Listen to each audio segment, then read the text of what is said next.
All right, it's 9 a.m. and I call this meeting of the Sunset Empire Transportation District Board of Directors to order. It is May 28th, 2026. Would you all stand for the Pledge of Allegiance who are able? I pledge allegiance to the flag of the United States of America and to the republic for which it stands, one nation, under God, indivisible, with liberty and justice for all. Thank you. Any changes to the, roll call, sorry. That would be a change to the agenda if I skipped ahead. Commissioner Alegria. Present. Commissioner Montero. Present. Commissioner Romero. Here. Commissioner Stolberg. Ready and able. Commissioner Teeple. Present. Commissioner York. Present. And Chair Cleason. Present. Thank you. Item 4 is changes to the agenda. I have two. I don't know if anybody else has any. I would like to just make sure that we note on the agenda. In correspondence, we have 2 pieces of correspondence instead of none. The first piece is from Matthew Stolberg, and the second piece is from Barbara Russell. It was a late arrival, so it is not part of your packet, but you will be given it. We'll be discussing it when we get to that. Just wanted to make sure that instead of waiting for another month, we're squeezing it in on this month so that we can acknowledge the receipt of it. So those are my changes. Anybody else have any changes to the agenda? Seeing none, I would entertain a motion regarding the agenda. Move to approve the agenda. Seconded. As amended. Oh, as amended.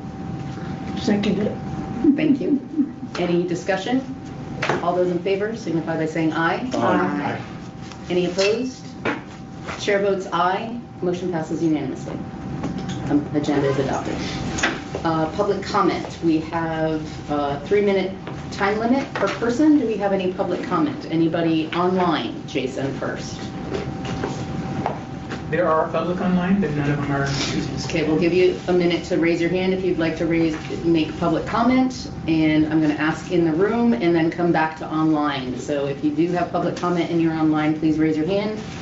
Anybody in the room for public comment? Doesn't look like we have any public comment in the room. Back to online. Anybody with their hand up? Jason? I do not see any right now. Okay, anybody off mic? Okay. All right, no public comment. Approval of the minutes. Has everybody had an opportunity to look over the minutes?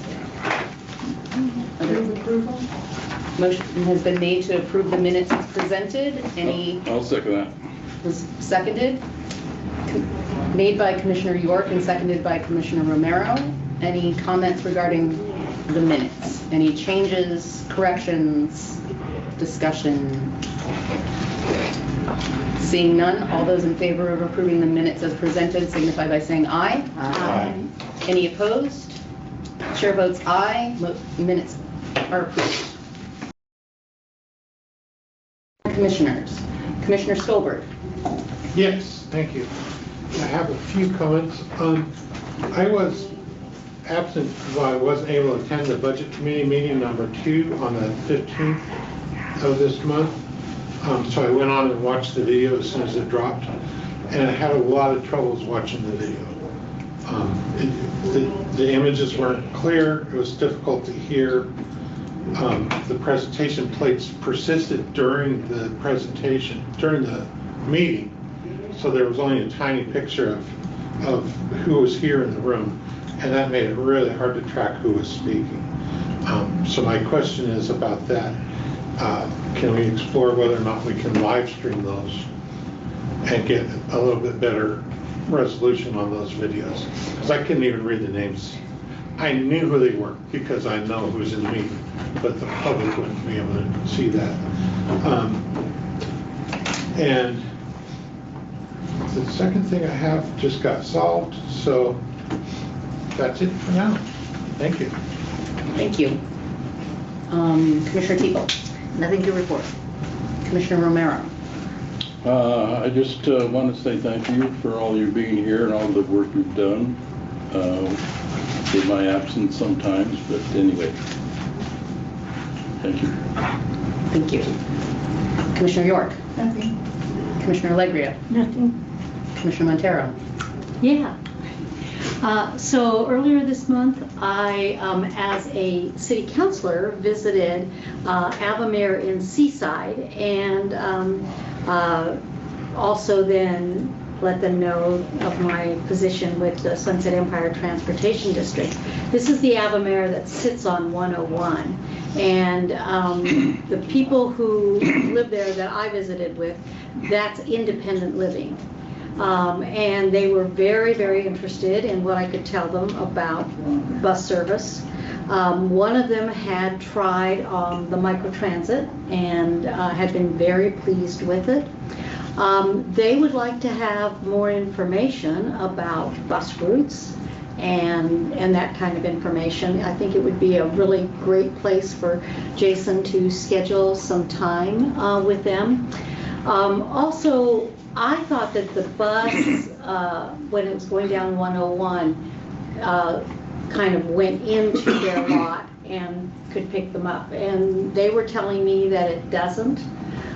They would like to have something like that just as it turns around. But one of the problems is coming back up 101, it's a left-hand turn into their, if you're coming north, it's a left-hand turn into their parking lot, and it's a left-hand turn to go north from their parking lot, and that's a very difficult place for anybody to turn. So anyway, it would be a great place for us to do some outreach.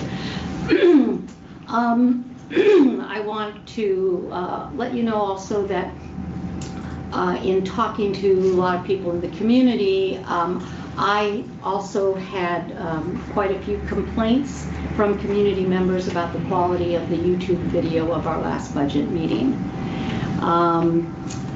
I will report to you that even though at our last meeting I said I would get out a press release and get on city council agendas for National Special District Day, we were too late in the game for me to do any of that, because we did that on April 30th and the day was something like May 6th, and it just didn't work. So my recommendation is that we put this on our agenda for the February or March meeting of next year, so that we're ahead of the curve and we can get everything out in a timely fashion to all of our to our cities and our county, etc.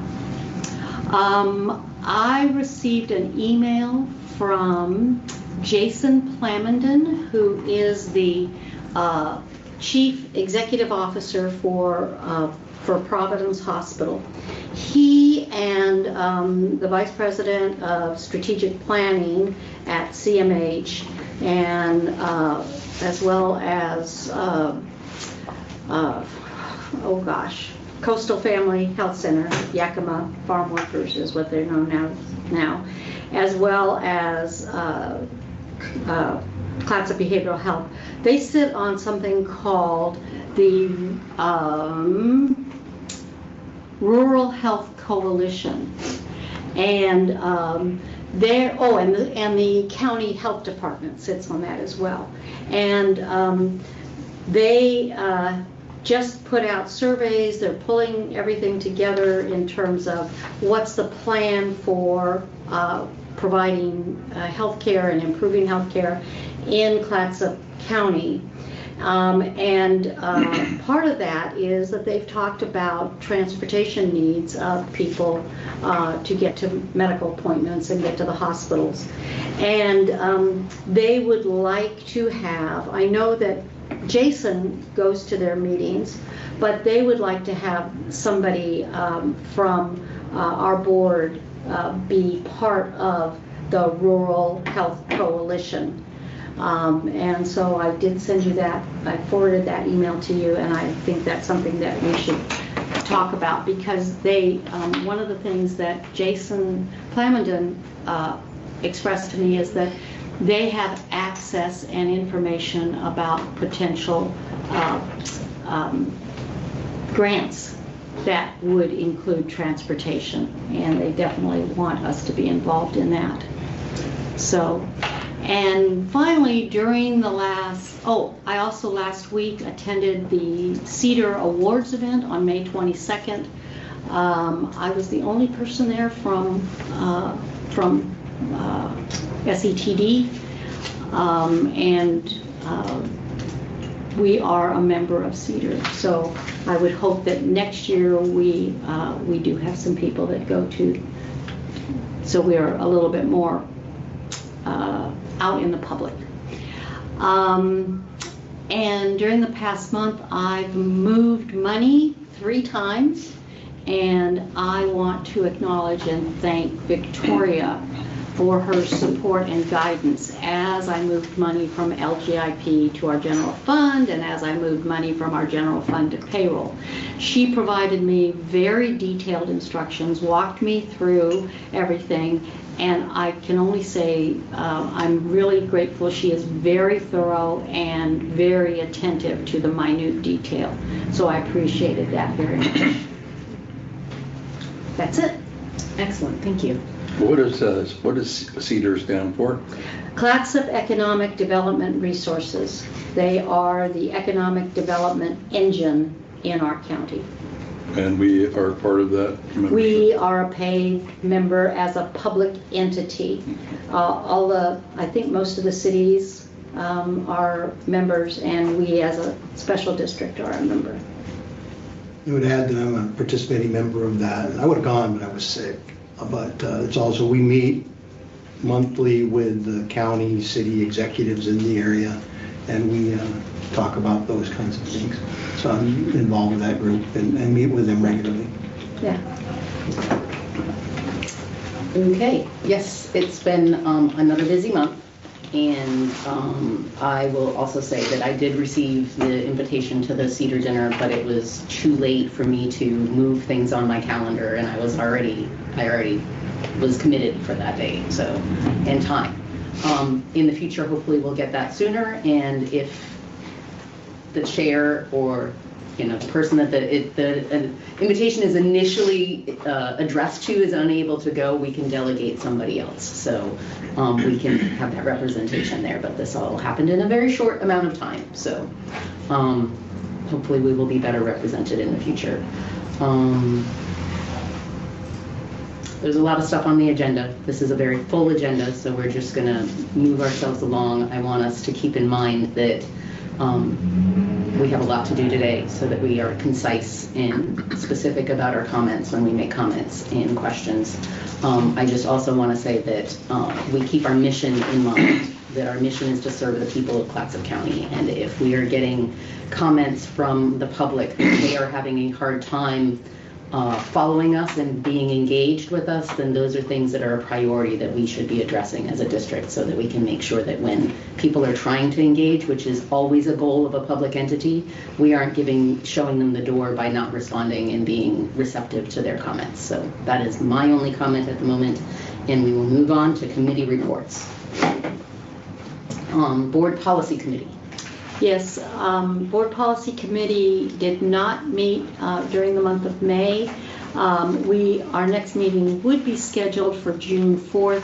However, I'm looking to reschedule it to the afternoon of June 19th, and I will consult with my committee members.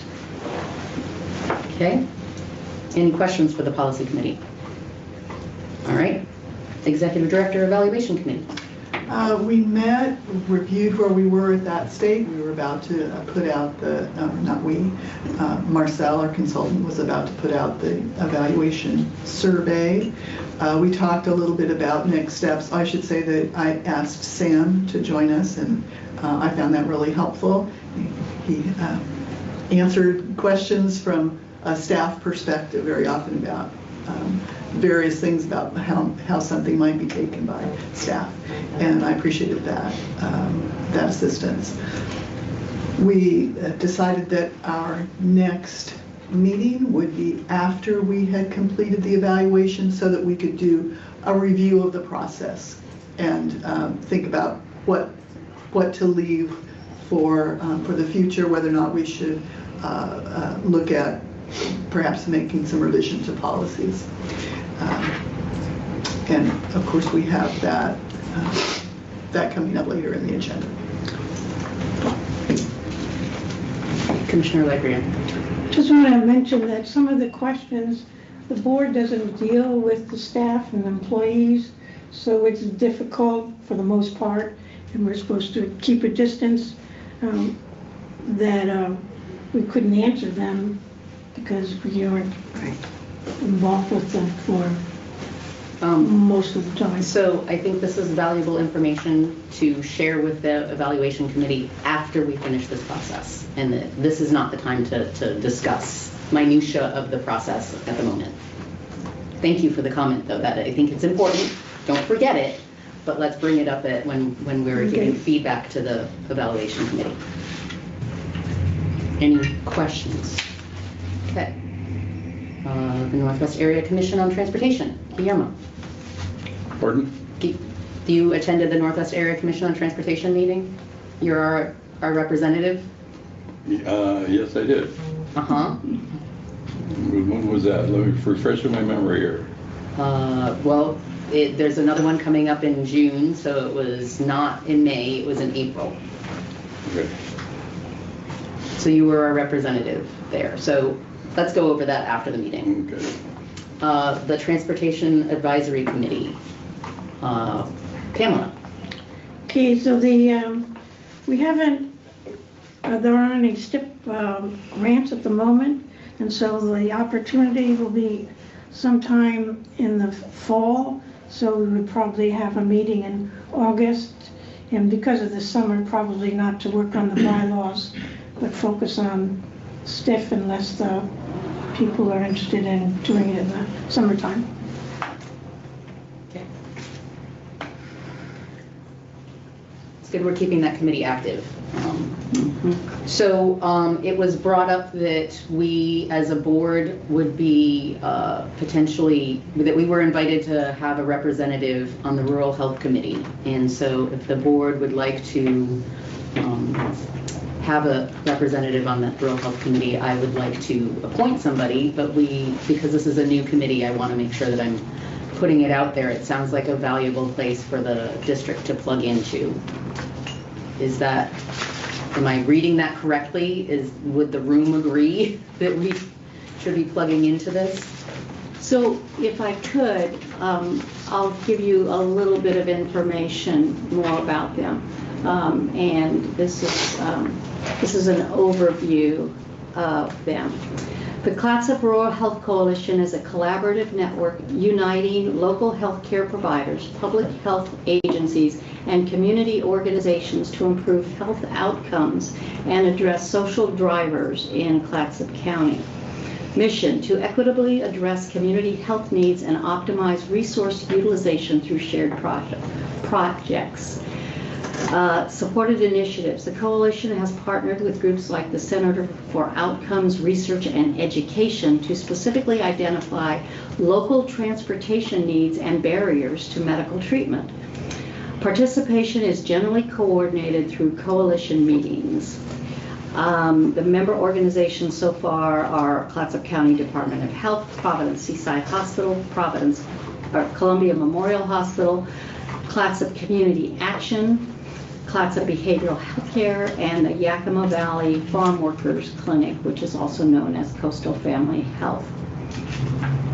And what Jason said is, we've discovered that one of the main reasons patients are missing critical medical appointments is a lack of reliable transportation. This is a concern that impacts the overall well-being of our community, and we believe working together can make a meaningful difference. We are eager to collaborate on finding grants, promoting programs that support improved access. We feel that having more of a decision maker involved in regular basis would enhance our ability to brainstorm solutions and take effective action. And we can better align our efforts to meet the needs of Clatsop County residents.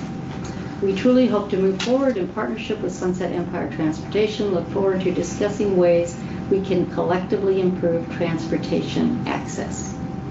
Please let us know your thoughts and if you'd be able to join us at upcoming coalition meetings. And I got this because I know Jason, because he's the head of Providence Hospital, and I sit on the Union Health District Board, which is the landlord for Providence Hospital. Commissioner York, you had your hand up. Generally, with this kind of thing, what we need to know or decide is whether we're best represented by staff, board member, or both. Just a comment. Commissioner Legria.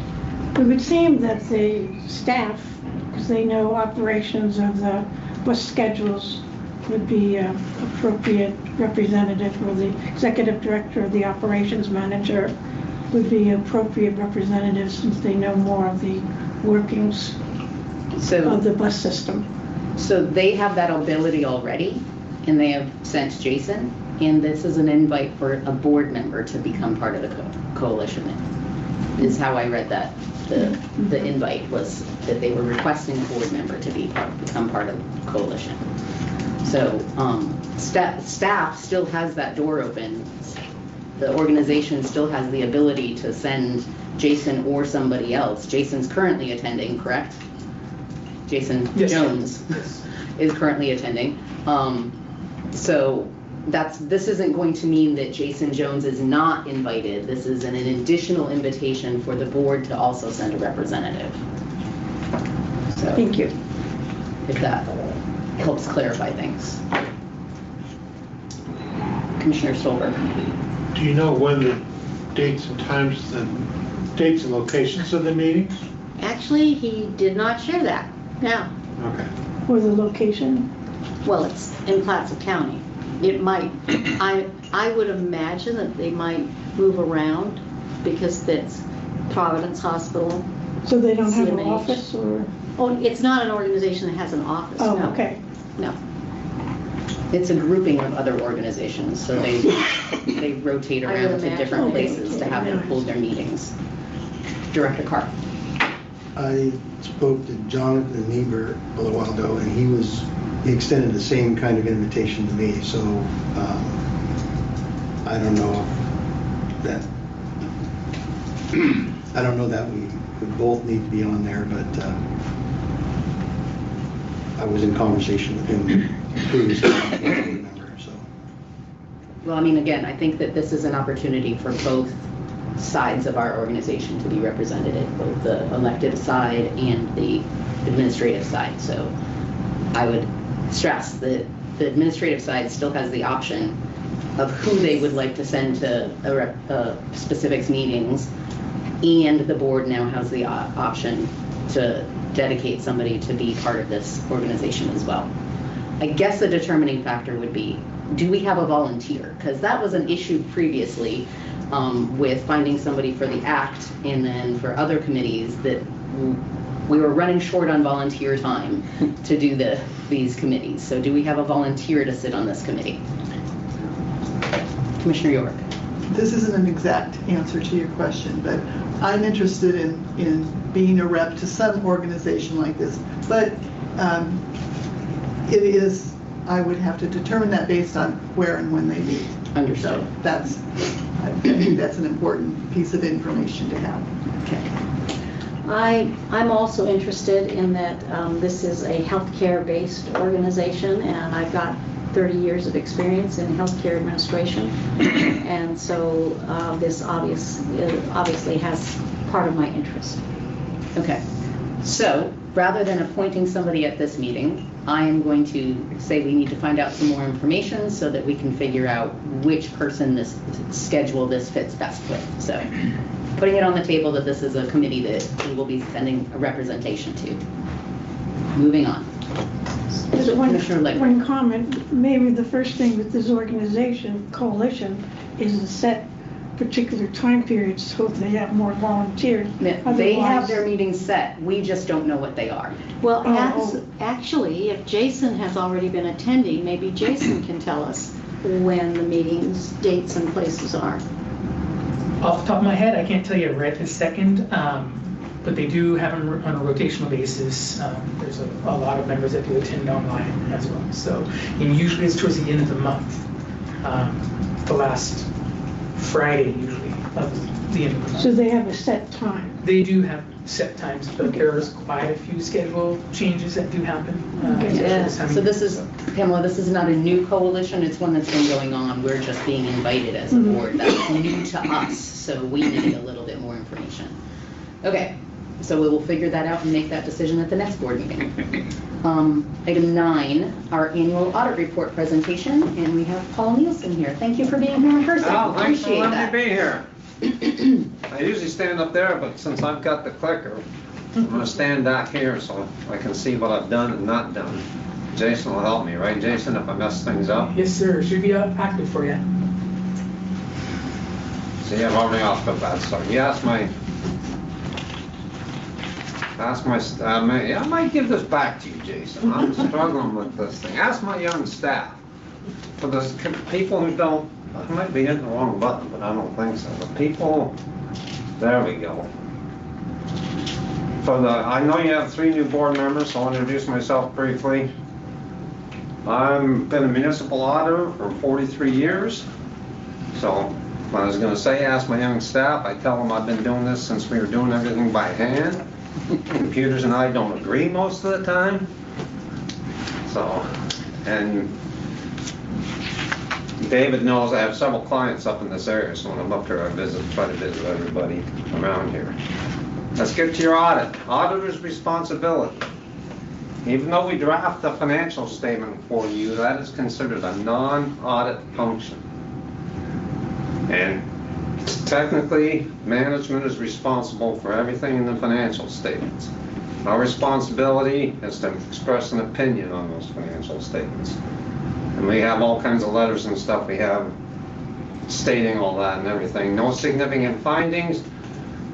You really don't have a significant estimate, but this is required communication to the board if you have significant estimates. Your only estimate is depreciation, and I don't consider that significant. So no significant difficulties encountered during the audit. We had a few minor corrections I gave to Kelly, but nothing, I mean, it's just kind of standard stuff when I do things. No significant disagreements with management. Management signs a representation letter at the end of the audit. When I first started, it was like 2 pages long. It's about 7 pages long now. Single audit. Last year, for 24, you were not subject to the single audit because you didn't spend enough federal money. This year, you were subject to the single audit because you did spend enough federal money. I'll just let you know, when we do next year's audit, the spending threshold goes from $750,000 to $1 million. It's what you spent, not what you received. So if you don't spend over $1 million next year of federal money, you won't be subject to the single audit. And about the only time you are subject to the single audit is if you get federal money to buy a bus, quite frankly. Commissioner Legre. Can we comment on each page or wait to the end? That's up to you. If you want to ask me a question. Yep. Yes, I do.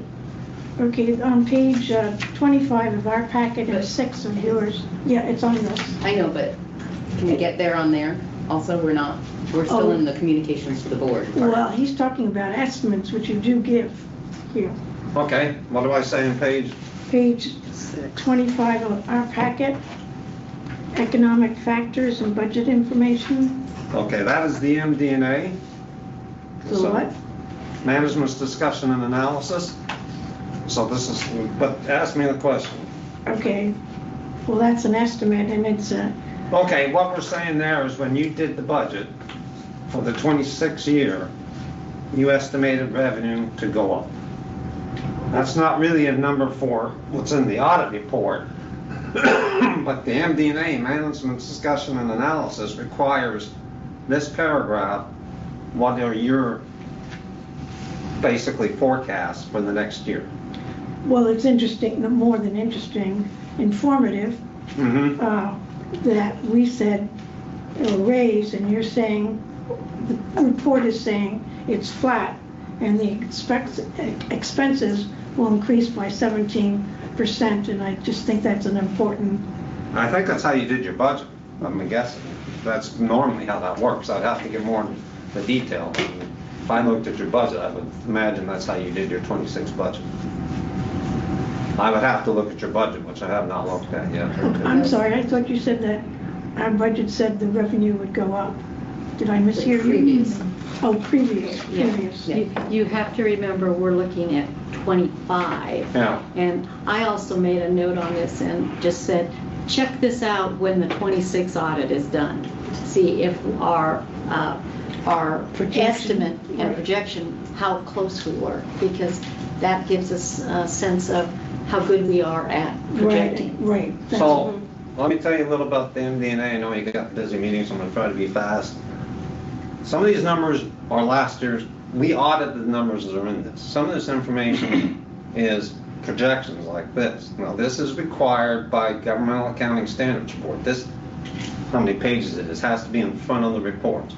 In our opinion, we say something like this. We couldn't test this, basically. We express no opinion on this thing because it's a projection. But GASB says you've got to have it in there. So if you read I know if you read my opinion, you probably fall asleep because there's places where we say we express an opinion, there's places we say don't express an opinion. It's all over the board. It's all over the board, but I just thought I'd focus on something that has numbers. Yeah. And those are important numbers. And so if our projections, estimates, however they're calculated, are really wrong, then we have to evaluate what's wrong and correct it. So as an auditor, if you're under budget, I really don't say anything about it. If you're over budget in a specific category by state statute, that is a comment in my audit report. So from my perspective, I know from your perspective it's totally different. If you're under budget, there's no violation there. There's something you probably need to look at, but if you're over budget, there's a budget violation and that gets reported. But you didn't have any this year that we're talking about. Okay, thank you. Thank you. Oregon minimum standards. Some of you have heard me say this before, but I've been an auditor for a long time. I've audited governments in California, Idaho, Nevada, and Oregon. Oregon is the only state that I audited in that required us to have a specific license to audit municipalities in the state. The others don't. Any CPA can do a governmental audit. Quite coincidentally, New Jersey was the only other state that had that. And for a while, we were the only two states you couldn't pump your own gas in. Now we can pump our own gas. So we test deposits of public funds. You can put your money in any bank or credit union you want to up to $250,000. After that, we test to make sure if you have more money than that in a bank, that it's on a list that the state treasurer's office put out that says you're allowed to put your money in these banks. Debt limitations. There's a debt limitation calculation we do. You're way below that. Budget testing. We have to, by state law, do some testing on your budget. Did you hold all your meetings correctly? Did you publish it? Does it work mathematically? Insurance. They actually ask us to look at your insurance certificate to see if you actually have insurance. Programs funded from outside sources. That's mainly the single audit review and money from the state. We have to test if you're following the guidelines. Investment of public funds. You only have your money in LJP, so there's no problem with that. And public contracting, what we do is we ask for the number of bids you put out for a year. We select a sample of that, and we make sure you follow what you said you were going to follow when you put the bid out.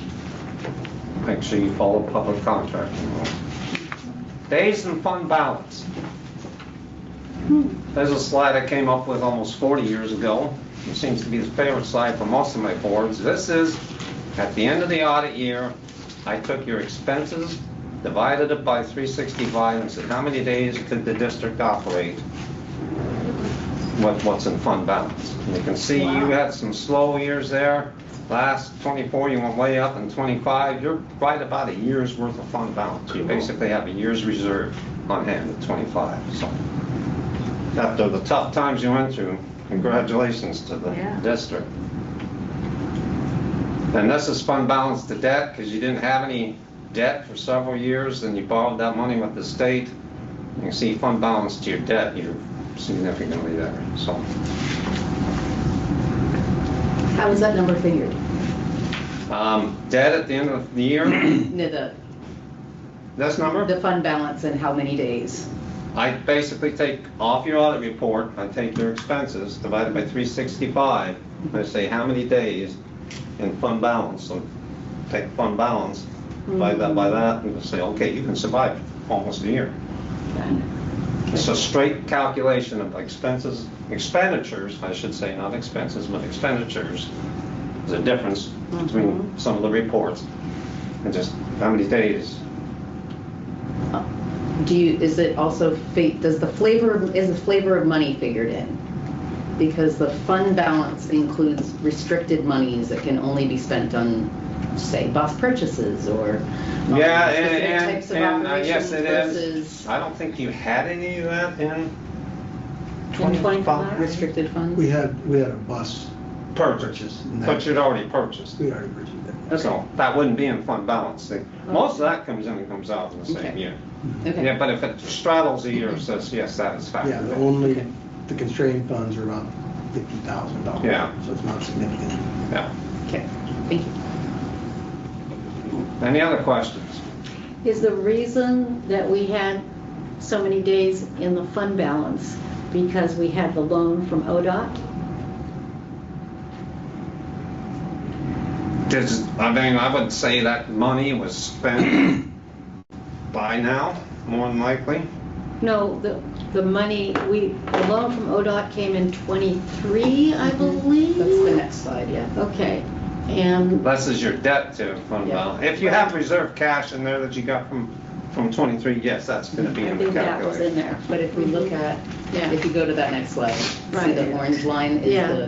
that's the ODOT. That's the ODOT debt at the end of the year. Okay, You did make a payment, and you're probably all aware of this, well in advance of what the required schedule called for in 25 year. Okay. Thank you. Any other questions? I mentioned to Dave, and I'll let you know, since you get stiff money, there's additional procedure we have to do. We call them agreed upon procedures. Most people would call it an audit. Every client I have calls that an audit. It's not an audit. An audit means I've issued an opinion on a financial statement, and that's not what we do. But we got to get that done to send off to the state, not the audit reports done. So, and I'm going to send Dave. I think he has it, but just in case, I'll send Dave my cell phone number. I know Kelly had it. Victoria has it. Given what's going on here, I'll give it to Dave. I thought he had it, but I'll make sure. If you've got a California number, why not? Or not California. Where did you come from? Reno. I have a Reno phone. Okay, so you might have to leave me a message first time you Okay. call me. Any questions? Not related to the audit, but I'll tell you, for I don't know, at least 20 years, I've been an annual pass holder to Lane Transit District. Ride the bus all the time, especially in the summer. cool. Excellent. I just want to make sure, any other questions regarding the audit?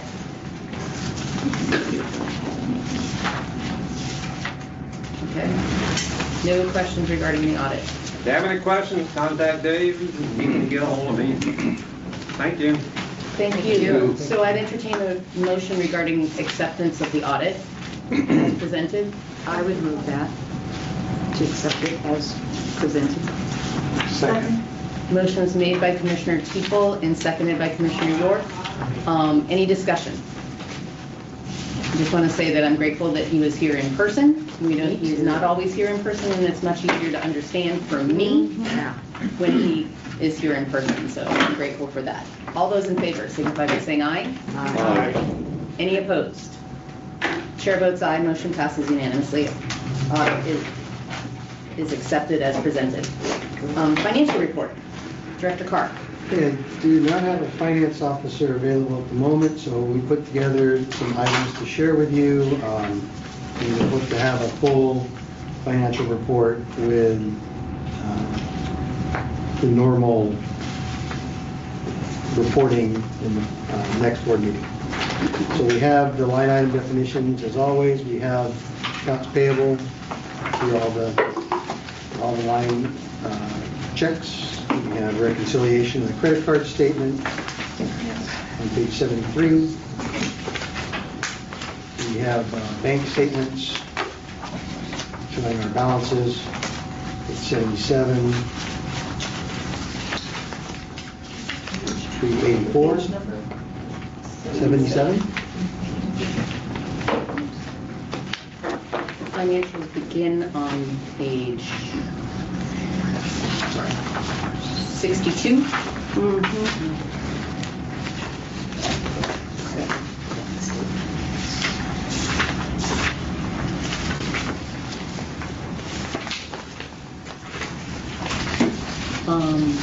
Are you ready for questions?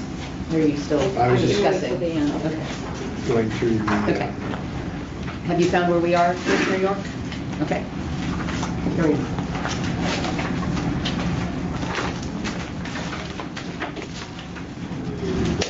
And there was a request made to look at our OTIB loan. So on page 85, that shows basically our payments and our balance and what the payment schedule looks like.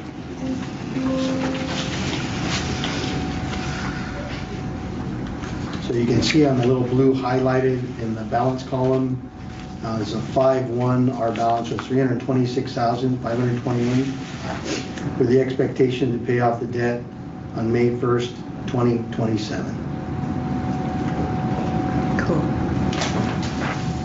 Any questions on that, anybody?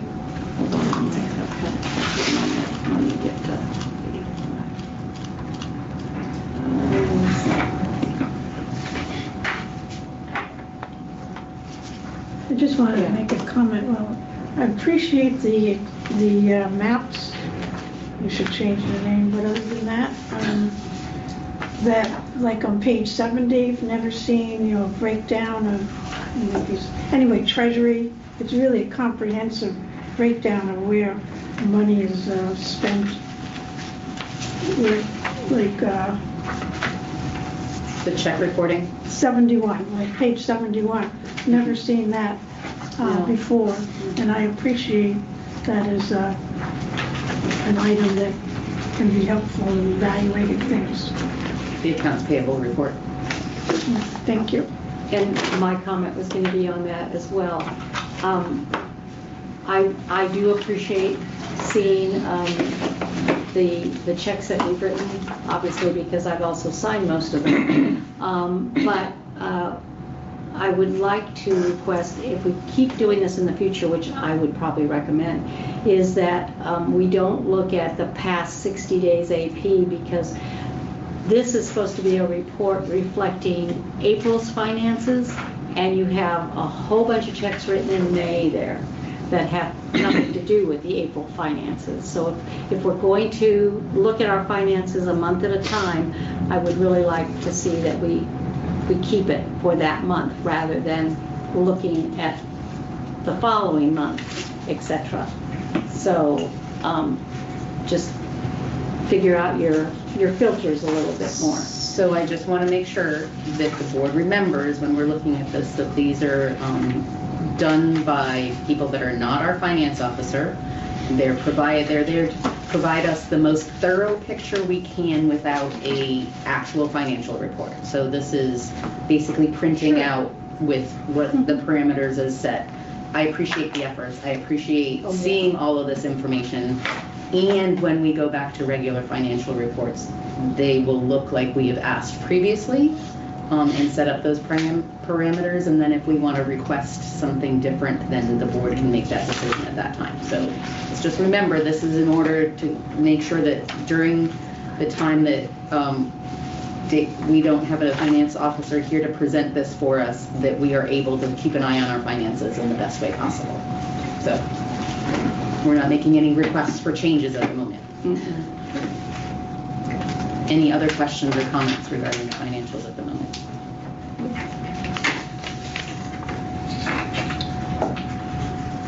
I just want to ask one clarifying question, because we are seeing more than what we normally do, that this is not reflecting payments that we made that were past due. These were payments for accounts payable that were invoiced in, let's say, March, and they were actually paid at that time, or were they paid during this time period, and that's why we're seeing them. This just shows, it's a dump of the system showing all the disbursements that were made in the period, whether they were in the period, before the period, or prepayment. we did not segregate this out into anything other than these are the actual expenditures for the period. Okay, so just so that I'm understanding it correctly, for example, on page 71, the top two, which are due date April 5th and April 15th, they were invoice date March 6th and March 16th. Is that correct? But they were paid. This is now showing that they are paid, right? And then the same thing is true for those that are due date May 30th, 31st, and June 14th. Those are also now paid? You lost me there. Which one? The bottom two.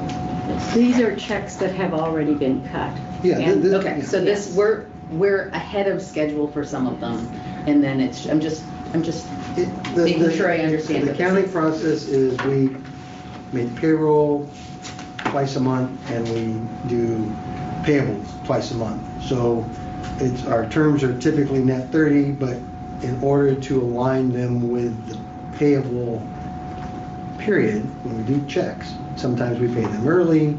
We always want to pay in advance of the due date, but we can't always wait till day 29 to pay them. I'm just making sure that I understand this correctly, so the answer is there, yeah.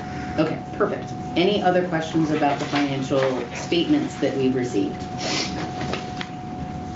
And our status financially? This is not a financial report, this is just an overview. The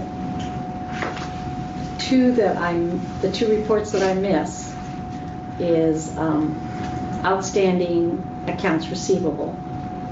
And then the other one that is the reflection of you're looking into the future. Cash flow analysis. Yes, thank you. I missed that one too. Well, I'm looking forward to seeing that again. we'll get back on those and we will get them retroactively.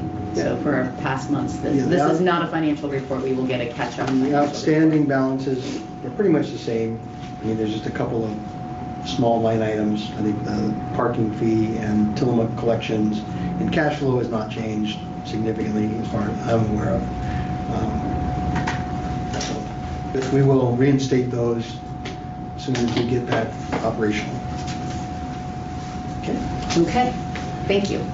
So, Mark, moving is on. Mark Knudsen online? I'm here. Wait, we have Hey. to accept. Nope, it's not a financial report. So, this will be the next time? Yep, so we are now moving on to item 11, and we have a presentation on the strategic plan workshop and the summary report that we have in our packet. Hopefully you've all had an opportunity to review it, and Mark will go over the summary briefly so that we can take action. Very good. Great. Thank you very much, Chair Klezak, members of the board. Great to see you again today. I assume everybody can hear me okay? We're good. Thank you. First of all, thank you for accommodating my virtual presence today. Would love to have been there in person, but I have some other obligations right now. Again, as mentioned, we'd like to provide just a brief overview of the summary report that's included in your packet. I believe it starts on page 87 of your packet, and I'm sure you've read it word for word, cover to cover.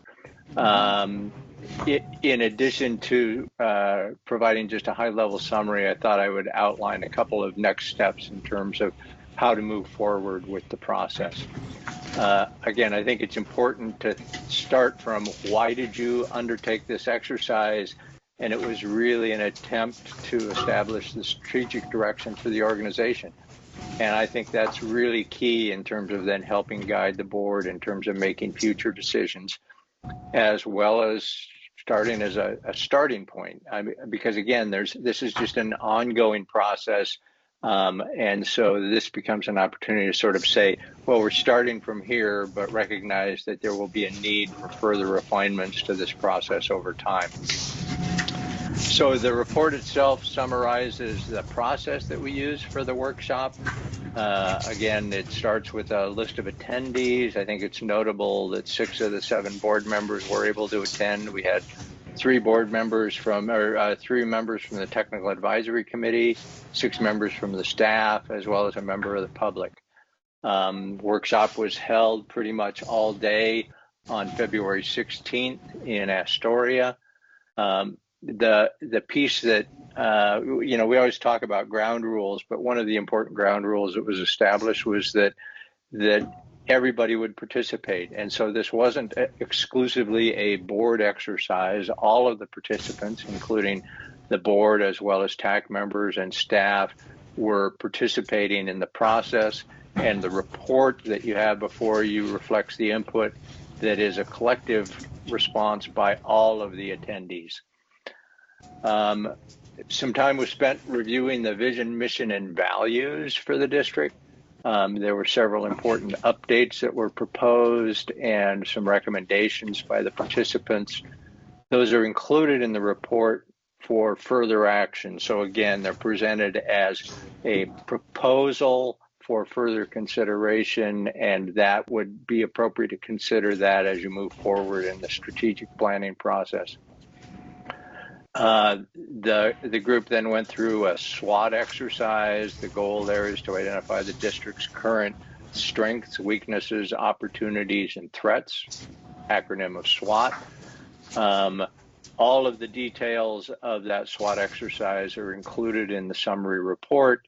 I think there were a couple that really jumped out at me in terms of particularly the strengths. The group identified that the staff and board were seen as important strengths for the organization. No surprise there, but very encouraging. Weaknesses, again, no surprise. Funding and age of equipment were pretty notable. Opportunities, the opportunity to improve the community awareness and understanding of the organization, as well as improving the district's finances. And last but not least, threats that we're seeing there were staffing shortages and increasing operating costs. So again, all the details are in the report itself. The most exciting part of the whole process was the goal setting exercise. So the group was given the opportunity to identify suggested goals, and collectively the group identified 36 goals. A very ambitious group. Identified 36 different activities or projects that could be considered. And then we went through a process to try and prioritize those, because obviously 36 high priority goals would be way too much to accomplish. So we went through a narrowing process, fun little exercise, and through that exercise, you were able to narrow it down to 6 goals that were identified as the highest priorities. And again, those 6 goals are outlined in the report. That really becomes the basis for then moving forward.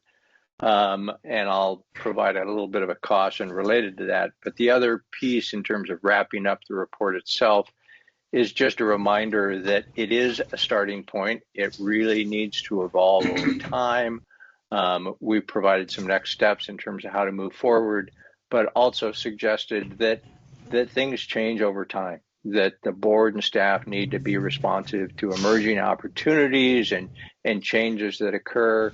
And so in my parlance, the findings aren't carved in stone here. They're really a starting point, and they're really kind of a snapshot in time, and the organization needs to be responsive to the changes that occur over time.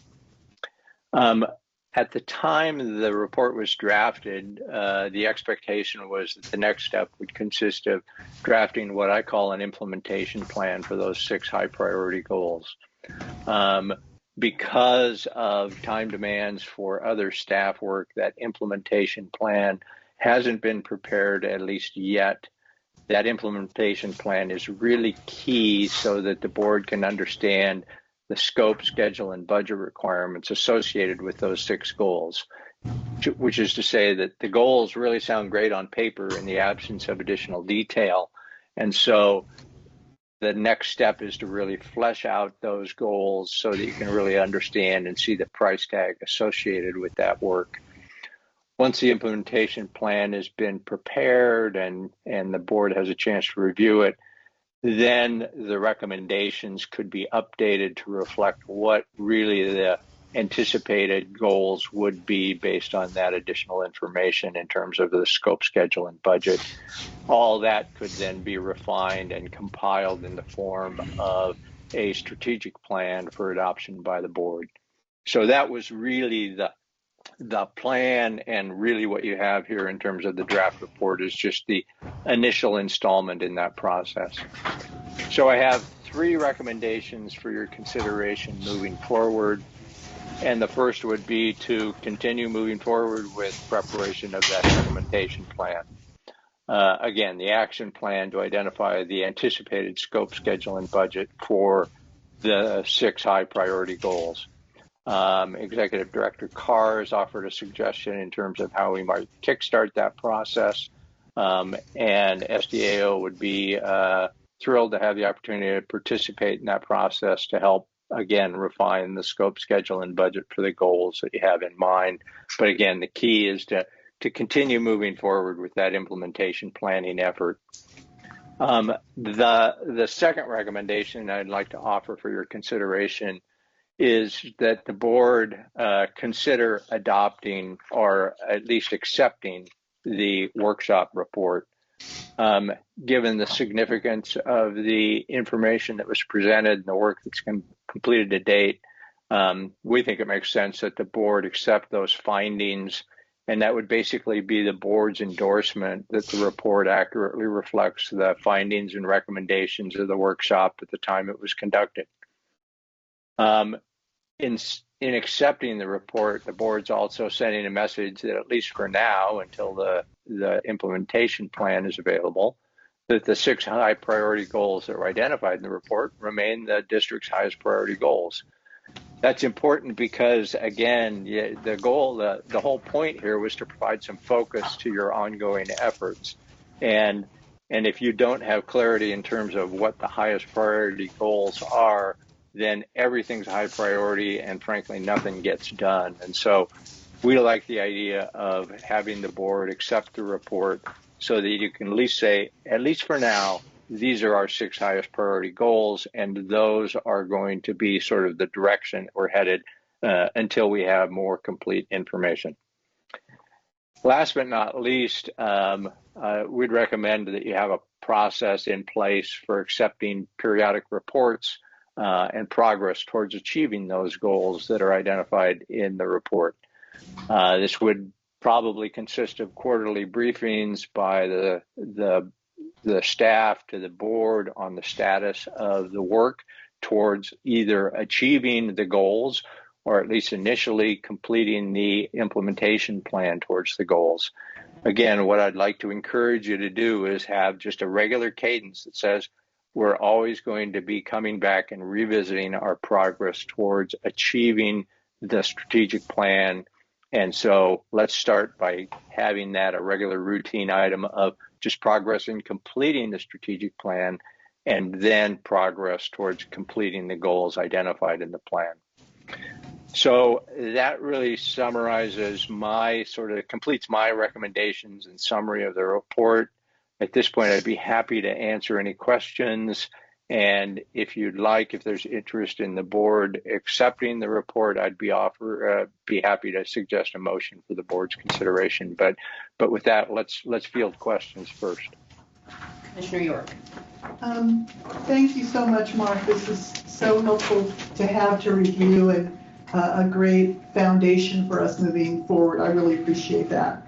I'm looking at, in our packet, page 95, which is table 4, high priority goals. Yes. In the appendix, I think. And I just wanted to clarify my memory. These goals were received 8 or 9 votes in our process. We did not do anything that I can recall to put these in ranked order in any separate process. So these 6 goals are not highest, next highest, next highest. They're equivalent in the priority ranking, roughly equivalent. Yeah, that's a great observation, entirely correct. They're put in the table in no particular order other than the fact that the top two got more votes than the other 4. So they were just thrown into the table, no particular order intended. Thank you very much. Commissioner Legria. I appreciate it's a good report. I'm concerned that this wasn't shown to the public and what their thoughts are on our strategy. And also, I don't know how much the bus drivers had any input on this, whether that would be a different report than strategic plan. And the employees, I'm not sure staff means employees or just managers, but people working under the managers or their feelings or concerns or wants reflected in this report. So let me just answer, can I answer that, please? So this is a summary report of the workshop that we did. Mm-hmm. So it's not our strategic plan. It's not how it's going to be implemented. It's not a timeline. It's not a prioritization of the goals. This is a report on what happened at the workshop that we all participated in. The people and the effects and how it gets rolled out and what gets implemented and how it gets implemented is the strategic plan. In the implementation plan and the action plan, that's what the resulting strategic plan will have. That is not this. This is just the report on that workshop that happened. So all of the pieces that you were referring to didn't happen at that workshop. Right. So they can't be included in the summary report of what happened at that workshop. And I understand that part. So this is just the report from the workshop. What we then will decide, what then will happen is that the staff is then, what Mark was saying is that we would then, as a board, then be asking the staff to create the implementation and action plan, which will be then considered by the board and by the public for input as far as what we adopt as a strategic plan. This is not the strategic plan. Yes, okay. Okay. So just wanted to know. There's more to do. This isn't, would be we're not, right, we're not tying a bow on it and we're done. No. This is just the report from the workshop. Okay, thank you. Yeah, thank you very much, Chair Klezak. I couldn't have said it better. That's exactly what's going on and why some of those concerns weren't addressed and how they can be addressed in the next steps moving forward. Mr. Montero. I also appreciated the attention to detail and everything that you put into the report. It's very comprehensive. It gives us the information in several different ways. One of the things I did see is, and this, it's kind of for the future, but some of the things that are listed as goals that didn't make it up here to the top 6 are actually strategies for those goals that are in the top 6. And that's something we definitely need to consider as we look at finalizing this and turning it into our strategic plan. I really welcome your suggestion that we as a board have a motion that we accept this as our report. I really like that idea. I also really am in favor of having regular progress reports. And while I think monthly ultimately is the way to go, I think as we kick this off and as we want to maintain some momentum, we might want to do it for the rest of the year on a monthly basis. So we make sure that this doesn't end up on a shelf and out of sight, out of mind kind of thing. I'd like to see it begin a little more frequently, even if not very much gets done, but we keep it at the forefront. So I just want to make a clarification because you misspoke and said that ultimately our goal would be monthly. I think that you intended on quarterly. Quarterly, yes. Sorry. Just for the record to make sure that we're clear. Okay, any other questions or comments from the board? Mark, would you like to present your suggested motion? Sure. And I apologize, I don't have it sort of in writing for you, but we can talk through this. The suggested motion would be to move that the board accept the strategic planning workshop summary report, part 1. Part 2, direct the executive director to move forward with preparing an implementation plan for the high priority goals identified in the report. And part 3 would be to continue to complete preparation of a district strategic plan. Couldn't have said it better. Anybody like to make that motion? So Commissioner York. Is there a Second. second? Commissioner Alegria. Motion was made by Commissioner York and seconded by Commissioner Alegria. Any discussion? Commissioner Montero. Yeah. I know that this is a reflection of what happened. I have just one little heartburn when we're looking at vision. To me, vision is, this is what we believe we are and will be in the future. And so I kind of don't like to use a word like we aspire to be. I would rather use the words we are. So But I don't know if that's appropriate for this. I'm going to say that Yes. that would be appropriate when we as a board discuss adopting the mission, vision, and values. Great. I Because can go this to is that. just accepting the report Yes. as it happened. If the board wants to move forward and adopt these new vision, mission, and values, then we would have that discussion at that time. Perfect. Does that, Yep. Commissioner Alegria? This is my placeholder. Yep. Very quickly to add that I would suggest we have work sessions. We meet an hour before a board meeting, so it's easier to schedule on these plans, rather than a little quarter summary. To receive the report on To progress. work on the report, work sessions. So the implementation plan is going to be done by our staff and Oh, it is? presented to us. We Oh, could have work oh, excuse sessions me.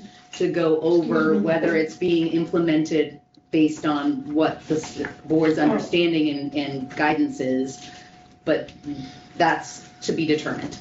Still, Comment appreciated, yes. okay, still Yes, for work yes. sessions. Thank you. Anything further about the motion on the table, which is the acceptance of the plan and direction to staff regarding the implementation and reporting? Seeing none, all those in favor signify by saying aye. Aye. Any opposed? Chair votes aye, motion passes unanimously. Thank you, Mark. Great. Thank you very much. It's been a pleasure working with you and look forward to continue to participate in the process. And David, I will be following up and figuring out the next steps. Thank you, Mark. Excellent Very good. job. Thank you. Yeah. See ya. So just as an aside, look for the board discussion on adoption of a vision, mission, and values statement coming up on a future agenda. And we don't have to have a motion or anything about whether or not this happens monthly or quarterly. Let them come up with an implementation Got it. plan All right. first, and then the board can request those reports on the frequency. Do we have a timeline to receive an implementation, a proposed implementation plan? Director Carr, do you have an I have idea of been when? meeting with Mark to come up with a proposal to help guide us through the process. And as soon as I get that, I will share that. Okay, great. Any other questions regarding the strategic planning process? Okay. Get to the right page. Goodness. All right, so page 121 in your packet, the City of Astoria IGA. Director Carr. Yes, this has been brought to us before. It's met with legal review and has been signed by the City of Astoria and is ready for our acceptance. This IGA, as you remember, it started as an MOU to provide emergency assistance to the City of Astoria in the event of any type of a catastrophic or major emergency. And it provides us with an agreement to for them to reach out to us, for us to provide services, and for us to be reimbursed for that service. This would allow us to respond quickly to if there's like an apartment fire and we run a bus over there and provide them with heating or cooling. If there was a catastrophic evacuation somewhere and we went and moved people out of a nursing home or out of another place, we have this agreement in place so we don't have to negotiate, or we would be able to just respond, and we would work out our details internally how that would, they would call us, we would respond.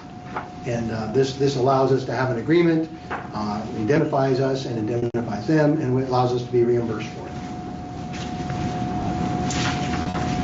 Commissioner Legria. Jurisdictions like the county and other and cities within the county have a hazard plan, you know, what to do in case of a hazard situation, whether this can be incorporated into their hazard plans and talk to other jurisdictions, if we could have agreements like this with the cities and the county? We have historically had agreements before. This would be a template we could use for future agreements. That way we have the process, the indemnification, all that language. And then, of course, we always have to tweak it for whatever that is. But I think I recall seeing one with the county, but it's expired years ago. We would certainly, and we participate with the county's task force. We are doing those things currently, and we are moving along with them. We're part of the Southwest Washington group that we participate in, but we do not have agreements with them at this point. This was like the first one that we were hoping to get, and then we could move forward with those other agreements. So I will just say, great comment, because I think that one of the pieces that Director Carr didn't mention is that if there was a disaster and FEMA comes in, the federal government comes in at all, they basically commandeer our services, and if we don't have an agreement like this in place, we are not eligible for a reimbursement from them. So what your comment alludes to, I think, is very important, that this is a great template and a good starting point, that we make sure that these types of agreements are in place at all the levels they need to be, Exactly.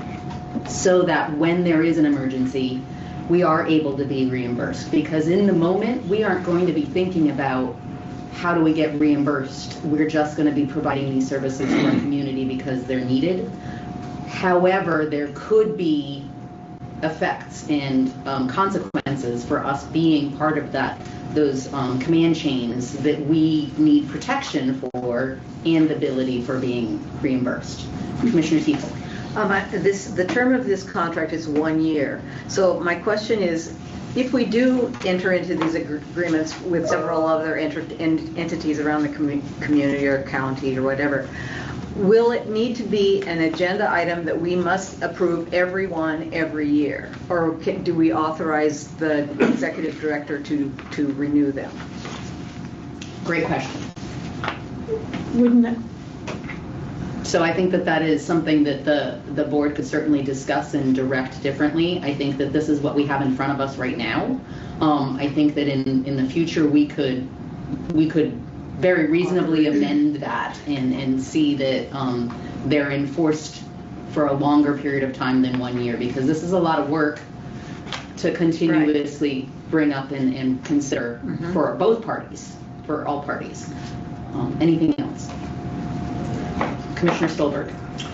Just in the interest of clarity, I don't know if this is needed or not, but would there be a way to, I don't know, in record keeping or tracking, know when we stop functioning with our assets as the district in normal operations and set aside for emergency operations, and be able to track that so that we don't have any possibility of commingling funds? That is a great question, and I'm going to guesstimate that it is the time period normally for things like this begin and end with the declaration of an emergency. And so those dates and times and types of service are defined by somebody outside of our entity declaring an emergency.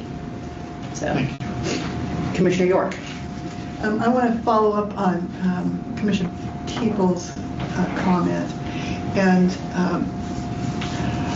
it seems to me that as a board, we want both eyes on significant agreements, especially external agreements. But we should also be working hard to have efficient meetings. And putting something on the agenda as a normal item calls attention to it and calls on, it may elicit more discussion than if it's a repeat of, just a renewal of something that it probably deserves. And so I know this is something you have discussed in the past, but we have a new board now. And I would like to see us start to use I'm going to get to the end and then forget the term, a consent agenda where routine items like this, that again, we have eyes on, but when we're preparing and going through a packet for a meeting,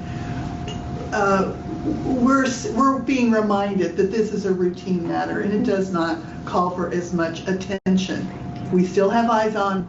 Anybody can pull it from the consent agenda for discussion if they have concerns. But I think that is a way, as we sort of struggle with how much notice do we need from the executive director, where do we need a lot of comment, and how do we fulfill our responsibility of oversight.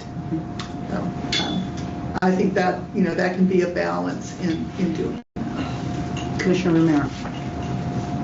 Yeah, I would just like to state publicly that I credit and applaud whoever initiated this. It seems to me, I'm surprised that it was initiated a long time ago, especially in this community. But I think it's, again, indicative of us going forward in the right direction, establishing our relationships with community members and the folks we service. So thank you, whoever started this. Appreciate it. Commissioner Legria. One is that FEMA had required hazard plans. I don't know if all the jurisdictions have done that, because there's a slide. The city of Astoria wouldn't be reimbursed. Well, that's one comment. Two, it's been on the strategic plan for emergency plan. I'm not saying to dive in it now. There's enough being done, and not to do it now. Commissioner Montero. Still thinking that one through. I have to agree with Commissioner York that I think we are moving closer and closer to being able to adopt things into consent agendas. As there's so many new people on the board, and the first time kinds of things, I think it's appropriate for us to be talking about it. But at some point, if it's a renewal, that kind of thing, definitely we need to look at adopting consent agenda. I also, as I read through this, I thought about, okay, the county has an emergency management plan, emergency management structure, committee, etc. I wonder if there was an emergency in the county, could they come in and swoop in and take precedence over this agreement that we have with Astoria? I also wonder, and this is just sort of throwing things out, if we have, I would like to see that we have an agreement with every city. So it's not just Astoria that has this, has a priority, I'm going to say. But also, if we do have an agreement with every city in the county, at some point, we need to figure out a priority or prioritization so that we might be left high and dry and not be able to fulfill some of these things. But I think this is a very good start for us to get going, and I would definitely like to see us get something with the county as soon as possible. Okay. So the discussion right now and the extra comments are about the Astoria intergovernmental agreement, and the board has appreciated the efforts on this and encouraging more agreements as such. Did you want to add anything? No, the plan is to establish the initial agreement. It has caveats for us to determine priorities, but also just the way emergency operations centers run with the county and the state. They have prioritization, and they have different ways of cooperating, and this agreement gives us the ultimate decision on how we deploy this. But it's our desire to work with the entire county and work with public and do the best thing we can to serve them the best way we can. And these agreements are just giving us a legal mechanism with which to do that. The decisions on the ground, all that stuff that happens in real time, if you've ever been involved in those kind of emergencies, they just happen. And we do the best we can to meet the needs, the greatest needs possible. So I appreciate that. There's been a lot of effort in this. And I think it's a solid first step, and aligning ourselves with all of our different cities, counties will be the plan going forward, and should give us a nice way to, if there's an isolated event in Warrenton, we can respond to that. If there's a county-wide event, we can prioritize that. I just have one more question. This obligates our assets, our buses. Does it also obligate our staff? Yes. So if we send a bus, there's a bus driver. Mm-hmm. Okay. And it's really a reimbursement for that expense. Okay. So my final comment on this is, I think this is a great IGA, and it's a good first step for our community. I think that it has further implications for staff training, for board involvement, for our knowledge, because as Commissioner Montero just alluded to, we're talking about the buses and the people involved as if they are not people and would not need training and would not need discussion as to their abilities to function and operate in an emergency, and their willingness to prioritize their job over their families in an emergency, and all of those have implications. So the board needs to keep that in mind, and the district needs to keep, as a whole, needs to keep that in mind as we crack that can open of emergency management and how we are involved and how we are plugged in, because transportation is a vital part of that. And we have to look at the whole implications of that, not just the equipment implications. So I'd accept a motion regarding the intergovernmental agreement with Astoria in front of you, including the authorization to sign. I would move that we accept the Astoria intergovernmental agreement and the authority to sign for the executive director. Oh, for the chair of the board. I'll second that. Motion was made by Commissioner Teeple and seconded by Commissioner Romero. Is there any further discussion? All those in favor signify by saying aye. Aye. Any opposed? Chair votes aye. Motion passes unanimously. And I just to note on the record, it appears in your document online that I've already signed it. That is not my signature.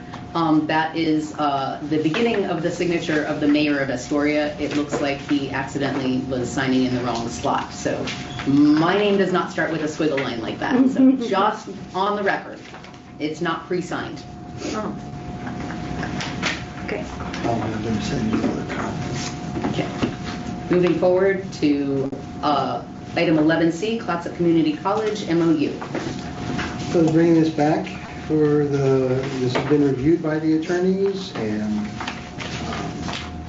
it has been presented to the Clatsop Community College Board and has been accepted.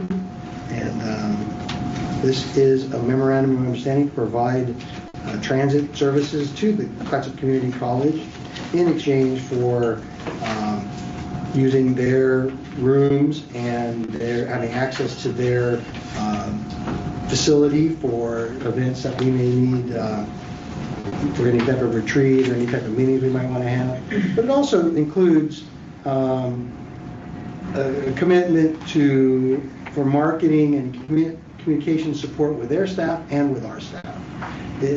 We met with them recently and several times now, and what we want to do is, for example, at the beginning of the semester, we want to be an integral part of their new student orientation. We want to be able to provide materials and information to give to prospective students and incoming students so they have access to our system. They will also support us not only with the orientation and outreach, but also marketing and communications.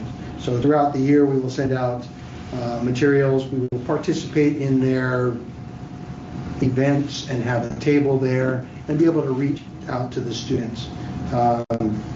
We think this is a good start for us. This is the same type of agreement we would use with particularly like the Job Corps or someone like that, where we want a large group of students where we can access them. Students under 18 already ride our system for free.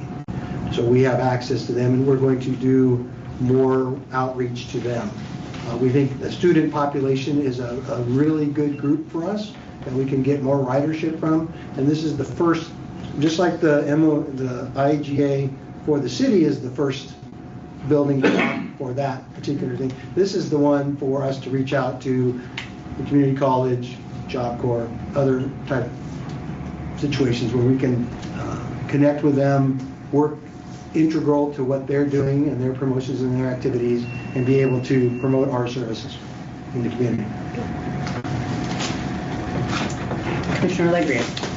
On page 133, it states that this is effective from January 2026. So that would have to be modified. Okay, so you're going to change that. Okay, so we need a whole. Yeah, be effective from the date was signed. Okay. For 1 year or until December? I think that going through December, and it just automatically renews unless we cancel it. So then the ending date is going to be automatically extended. So it was designed that we wouldn't have to bring this back every year, but we would be looking at it. But our intent is to look at the data as we get students and we have ridership. If it's a small amount, it's not inconsequential, we'll just keep doing what we do. And hopefully if we get to a point where we have hundreds and hundreds of riders, we will have to look at the agreement again and make sure that it's equitable for everybody. As of right now, we anticipate dozens of rides. I mean, it's not expected to be an overwhelming amount of ridership. The way the route's set up, our timing just really needs some tweaking to make it better. We need to get there earlier. We need to get there a little later. We need to come from a different direction. There's just a lot of things that we can do to enhance this. But this is the first building block for us, a brick one to build this relationship and have a model going forward for other relationships. Okay, so then your duration and term of agreement needs some adjustment because it refers to the duration clause in clause 4, which says this agreement shall begin on January 1st, 2026 and remain in effect for 1 year. Okay. And that is what that clause at the statement at the end refers to. Okay. So it does say for 1 year, and so one end or the other needs some change. We'll make those changes. Okay. Commissioner Montero. If you go to the top of page 130, the first bullet, All CCC students, faculty, and staff shall have fare free access to SETD transit and paratransit upon presentation of a valid CCC identification card.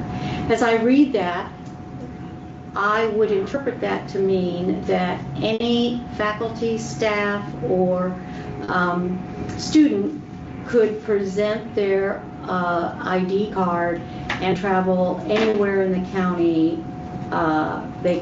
They could travel on Saturday from Astoria to Cannon Beach. They could, it's not just to get to and from the community college. Correct. Am I interpreting that That's correctly? Okay. So also, is paratransit not something that people have to qualify for? If they're qualified for it, they will be able to do that. Okay. And This does not specify that you have to be qualified for paratransit services. It says that all of them can use paratransit services. And it puts a person who, if you don't say they have to qualify for it, it puts a person who doesn't qualify for paratransit services, gives them the ability to use paratransit services, taking those services away from those who are qualified. And I don't feel comfortable saying the intent is that they have to qualify. I would feel much more comfortable if it says those who are pre-qualified for paratransit services can use those services. So in page 131 on top, it talks about paratransit coordination and that this was intended to promote them and support access and work with them into the program. It was not our intent to offer paratransit services for free to anybody. It was our intent to offer qualified paratransit services. So, we would coordinate that activity. We would promote awareness for it. Part of our promotion would be training and explaining to them travel training and how to use our services. There was no intent to give them free.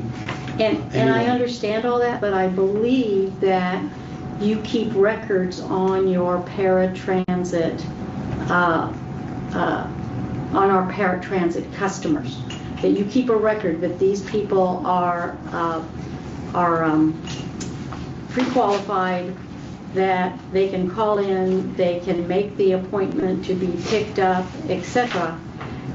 The way that this is written, it would mean that any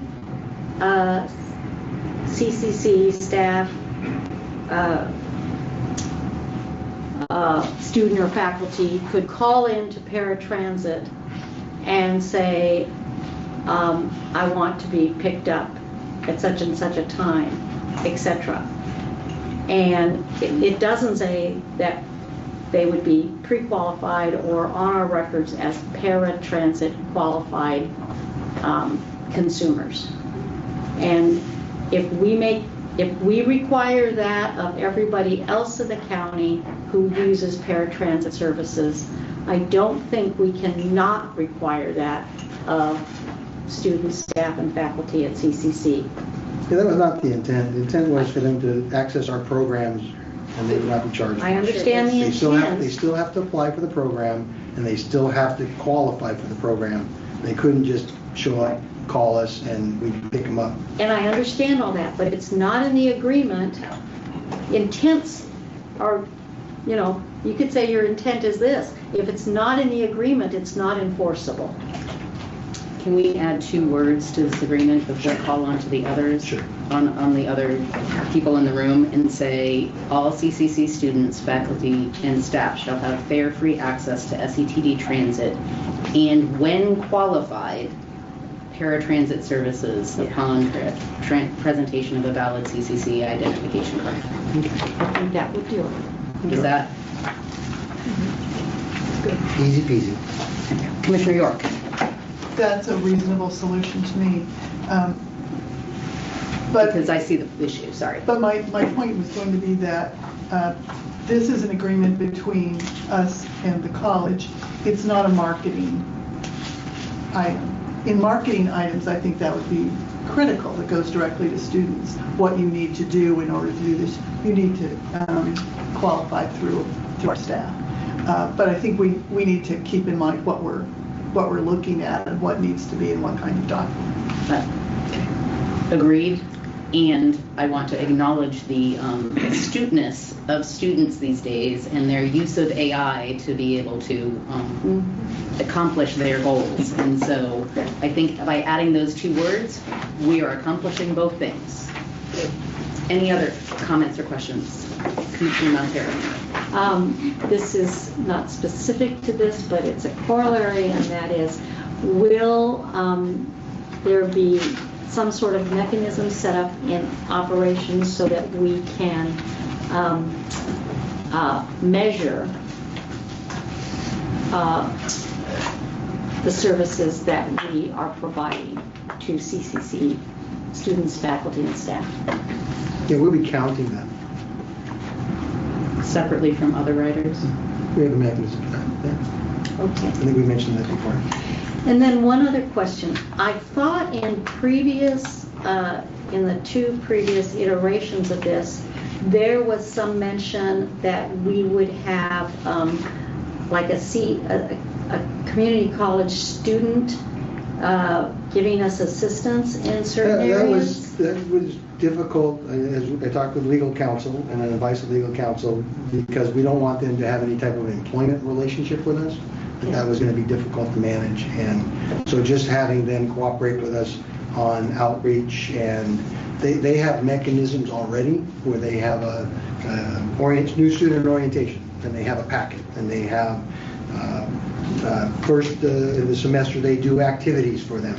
We would just participate with them and their student. We would be part of that outreach effort. We would not have them come and do work for us, and we would just give them the materials and stuff to distribute. We do not allow, we don't have any interns, employees. I mean, it just opens up a whole arena of things that we felt was complicated, and since we weren't going to be paying for them or having any employment relationship, felt it better to keep that at arm's length. Any other questions? I would just say the key words there were upon legal advice. So we will follow our legal advice when given. So any other comments or questions regarding the MOU in front of you? Entertain a motion regarding the MOU and authorizing the person to sign. I make a motion to agree to this memorandum of understanding and signed by the director with the changes to be determined of the dates on page 131 and 133. And should be included the pre-application on page for paratransit. What page was that? 130. 130. There's a motion on the floor. Second. Motion and second. Motion made by Commissioner Allegri and seconded by Commissioner Stolberg. Any further discussion? All those in favor signify by saying aye. Aye. Any opposed? Motion passes unanimously. Chair votes aye. Oops, got in the wrong order. All right. New business, item 12. And we're right on target time-wise. I think I will be doing this. Yes, correct. Okay. So we have a new executive assistant, but I think we're going through a process. If you could update us on the status of our new employee. Yeah, she is actually ready to go. She went through the background check and everything. She's ready to go. Her signing day will be June 1st. Can you step into the frame, please? Thank you. Sorry. I want to be conscious of those people that are watching us. Step over here. Yeah. Just don't. So yeah, as I mentioned, we have a new executive assistant. She is starting next week. I'm very excited to have her on board. I think she will be a great asset for the team. She went through the whole process, background check, reference check, all of that, and the feedback was great. So that's what I have. Is that who just popped on the camera? What is her name? Erica. Erica? I can't see the picture is too small from here, is that? It's not. No. Sorry, no, this is, I'm not an employee, I'm, Oh, hi Marcel. Yeah, hi. Sorry, thank you. I was just wanting to, if it was, I wanted to make sure that we were acknowledging. I She doesn't look couldn't anything see like from here. Okay, All right. She starts on Monday? Yes. Okay. all right. Yay. Well, excellent. Thank you for that process. Thank you for the people that were involved in it, in the update. Do you know anything about, or, her experience, her previous experience and where she's coming from? Yes, from Job Corps for the most part. She has very extensive experience, and I think she has, if I'm not mistaken, about 15 years of experience just in that field. So, yeah, I think she'll be a great asset for the team. Excellent, thank you. Does she have governmental experience? For working at Job Corps, she works with the federal government operates Job Corps, and she works for a contractor that works for Job Corps. So she has experience working for, I think it's Department of Labor, also with a contractor. So it's a unique relationship, but she's been an instructor. She taught office administration. So she has a pretty extensive background in working with the government. This is the federal government, so it's a little bit more, I won't say more, it's just, it's different. It is different, yes. And what is this person's name? It's Erica Bruni. Bruni. How do you know that? I was part of the interview team. I also know her from Job Corps. Okay. So we will be going into executive session shortly, but we have a couple decisions to make first, and I'd like to give us an opportunity for a brief recess for being able to sit for a little bit longer. So the first decision that we have to make is that in the executive session, the board will be receiving the information regarding the executive director's evaluation. This is the first time board members will be seeing this. So Marcel from HR Answers is here to present that information to us. So the board will be in executive session with Marcel to receive this evaluation information. Following that, the initial information and summary, and following her presenting that information to us, we will invite Executive Director Carr in to be able to, for us to be able to then discuss the evaluation results. The Executive Director Carr has asked that HR Director Badir also be included during that time, and it is the board's decision whether they would like to invite more than just the Executive Director into the executive session. Who else more? HR. Just the HR Director. That's the one. Yeah. Director, Commissioner Carr. York. Sorry. Goodness gracious. So close. It's obviously the board's decision on what to do with that.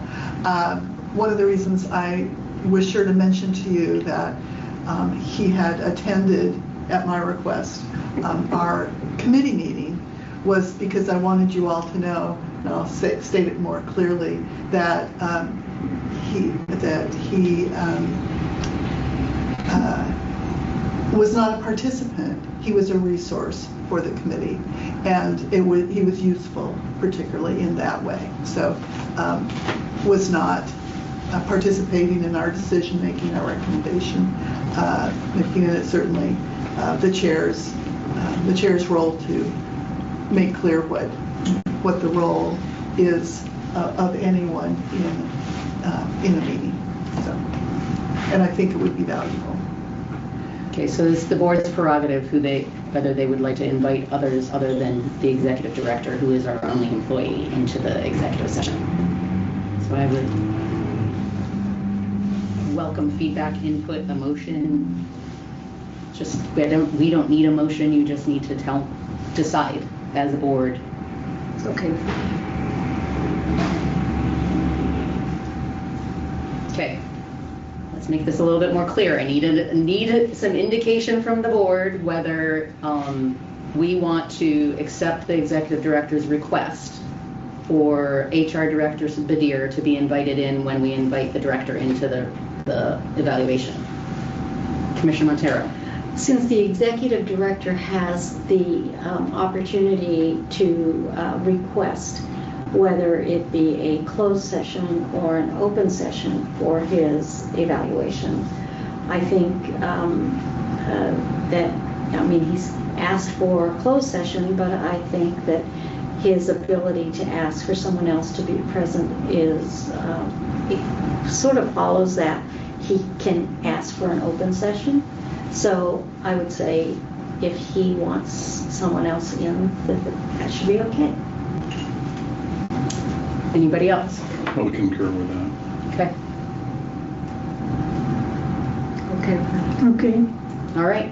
So when we invite you in, following us receiving this information, you may bring executive director. Goodness, boy, do I need this quick break. HR Director Badir in with you. I have to come back. What's that? I have to come back. Yeah. Hang on, we're not adjourned into it. So we will be adjourning into executive session. I need to read this statement, and we will be resuming. I'll let you know here in a moment once I'm done reading this statement. When we resume, we will resume into executive session. So the Sunset Empire Transportation District will now meet in executive session pursuant to ORS 192.660, paren 2, paren I, for this executive session, which allows the commission to meet in executive session to evaluate the executive director. Representatives of the news media and designated staff shall be allowed to attend the executive session.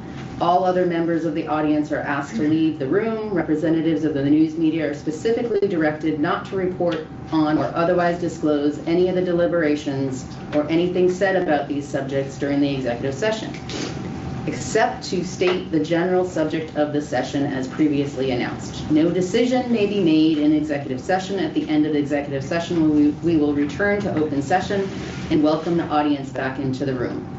It is now 10:48. We will resume the executive session at 10:55, allowing us to personal break, and then we expect to resume the regular meeting at 11:45.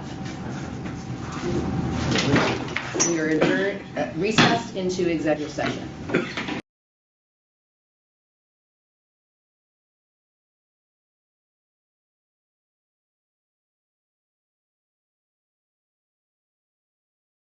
So apologies to anybody that's been waiting to come back into the meeting. We went a little bit long on our executive session. We are back out of executive session and into our regular meeting, going into agenda item 14, which is correspondence.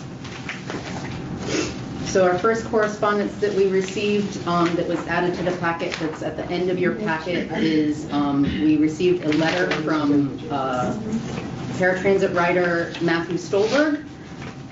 I'm hoping everybody's had an opportunity to read the correspondence. And I know that Director Carr has a response and an investigation that took place based on this. The first thing I'd like to do is, on my behalf, I'd like to apologize that you went through this traumatic experience. And I would apologize to any rider. I think that this was something that we want to, at all costs, prevent ever happening again. Because it is one thing to have a late bus or a bus that doesn't let people know or doesn't show up when it is supposed to show up. It is entirely a different thing to have and I'll use this term because it is a specific transit term, a vulnerable rider left without answers in a situation that they don't feel like they have the ability to get answers. So I am very sorry on my behalf. I can't speak more strongly than that because I don't have the authority to speak on other behalf. I'm very sorry that this happened, and I hope that the board will do whatever is in their power to encourage whatever means are necessary to make sure that this doesn't happen again. I'm going to let him. I would like to say that I have to separate myself out as a writer and a commissioner. So if there's any discussion that involves me and the incident as a writer, I'd like to sit in the audience. Okay. I think that if you were the public now, since we're discussing this as your correspondence as being public, that would be a good thing to do. Okay, I'll move over. Okay. Thank you. Mm-hmm.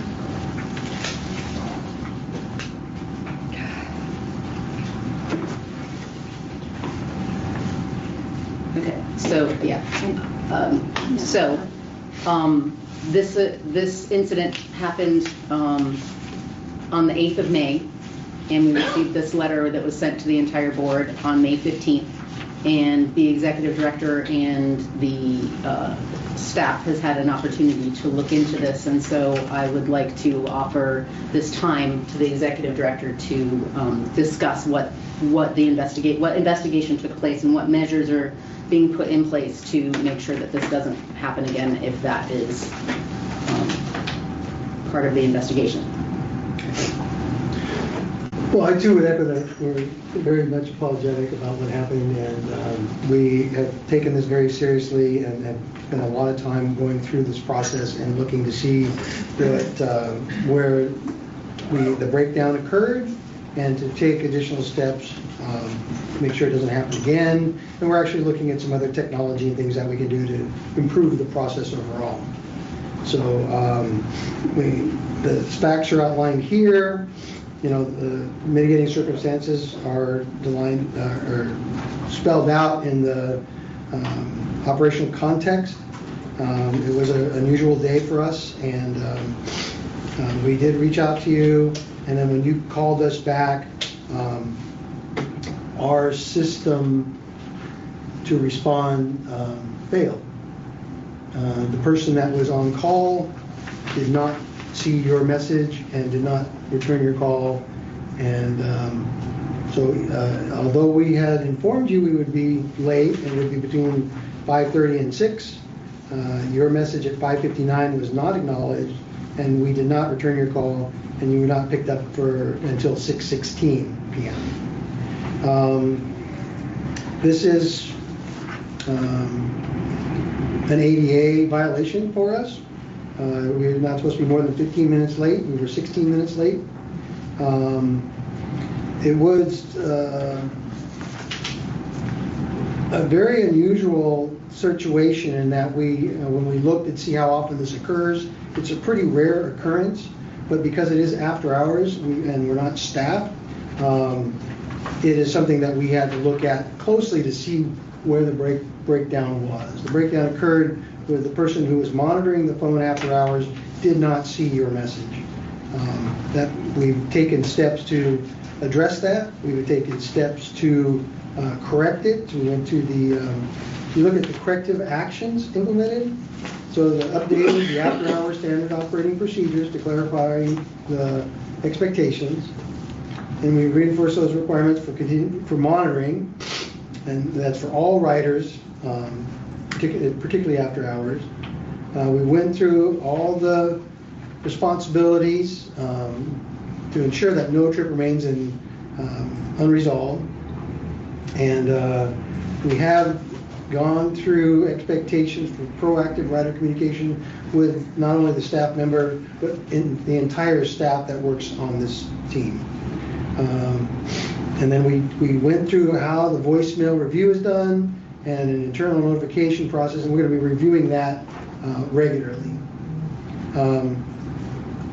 So we're looking at additional mitigation. So we'll look at the end of the shift and make sure we confirmed all the schedules. We're going to define escalation protocols. So when something happens, we have a process that we're going to quickly respond to and communicate with our riders. We're looking at IVR and SMS, that's voice and text notification systems. We currently have an opt-in system, and so a person can, when they sign up, can get an option to get these messages. We're going to review all that with our customers and allow them to enhance that this is available, and so that if you wish to opt in, you would be getting voicemail or a text message in conjunction with your ride or your delay. And then we are establishing a structured complaint tracking and review process, and then we're going to be monitoring on-time performance and complaint data.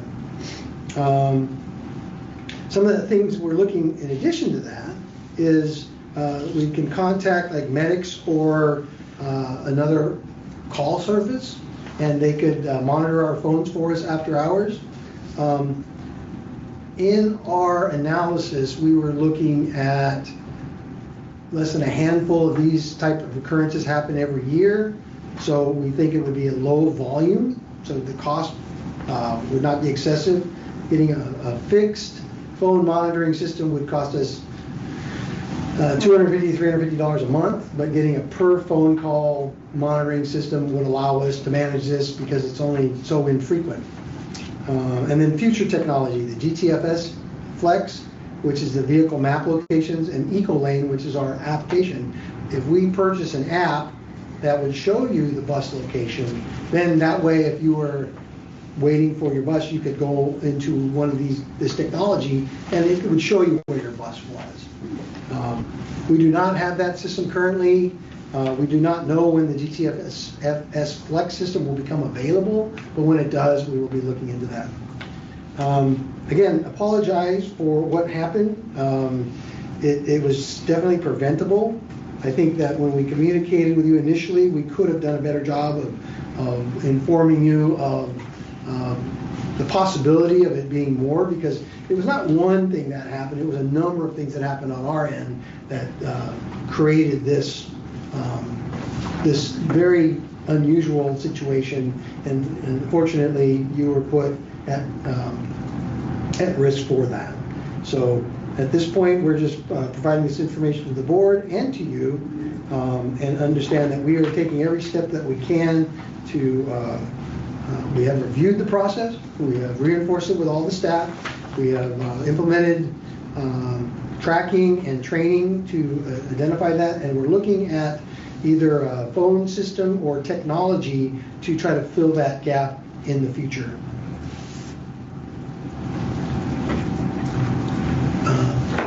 Jennifer, you have anything to add? Jennifer is really the one that went through this report and went through the details with her staff. Yeah, so I just, again, want to reiterate what's already been stressed is, apology. Our utmost importance is our riders. We do try to do our best. And although this happened, we do use it as a learning moment also. And we, as we always tell riders, we can't be better if we don't know. And so we have gotten to, it showed our weakness, making those implementations and improvements. Don't want to ever give any excuses to anything that has happened because it doesn't help the moment. And so, Mr. Stolberg, we do apologize for this. With the lack of drivers, we are in the process of hiring. I was going to share it at my team report.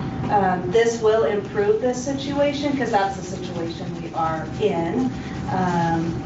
And so just trying to do the most in our power to improve what we have going on. But there were quick changes and corrections we made, as David already expressed. We will be 2 staff short after July 1st, so we will have to make additional changes. And because we want to excel our service and not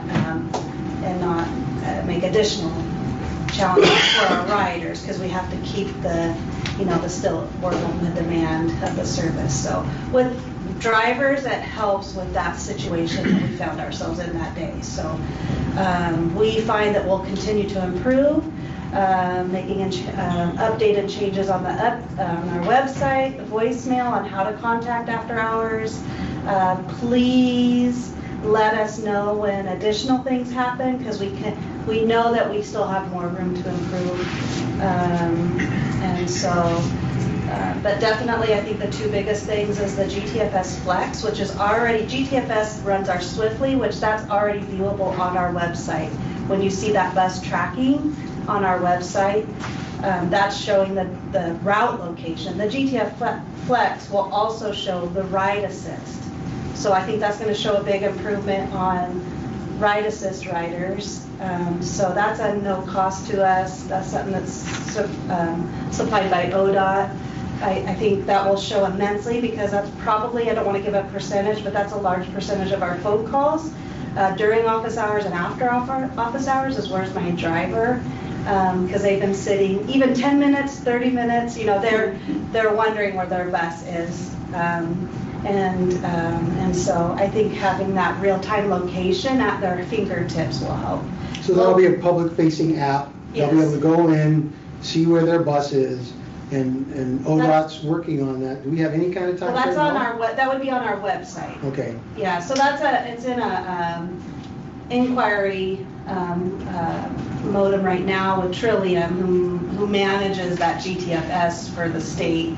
And so ODOT's in contract with them.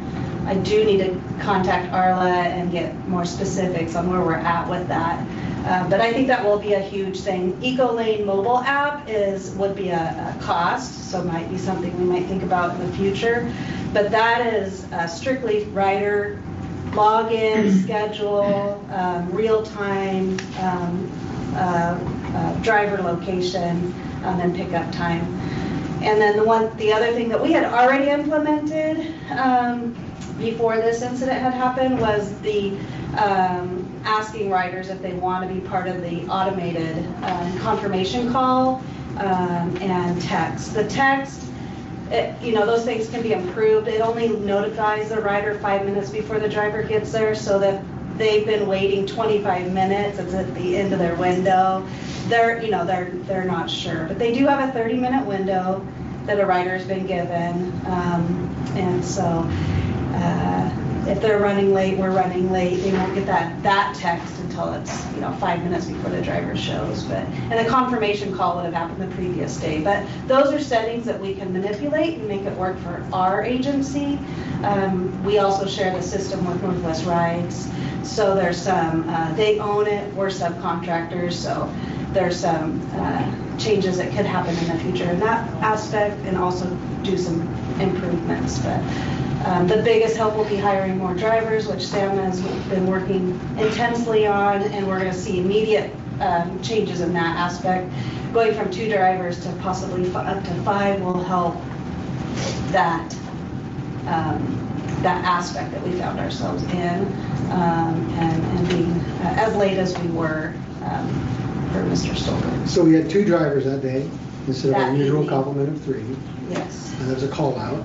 And then we addressed the situation where the email wasn't responded, and that's been addressed directly. Yes. And now we're looking at making sure that that's reviewed and on a regular basis. So we'll be looking at that the next day to make sure that any calls we got were responded to. Yeah, we're doing audits. So we will be doing that. So yes. It's the breakdown occurred. We're going to make sure that we've talked to the team that does that. We have different people doing it at different times. We'll make sure they understand. We're expecting,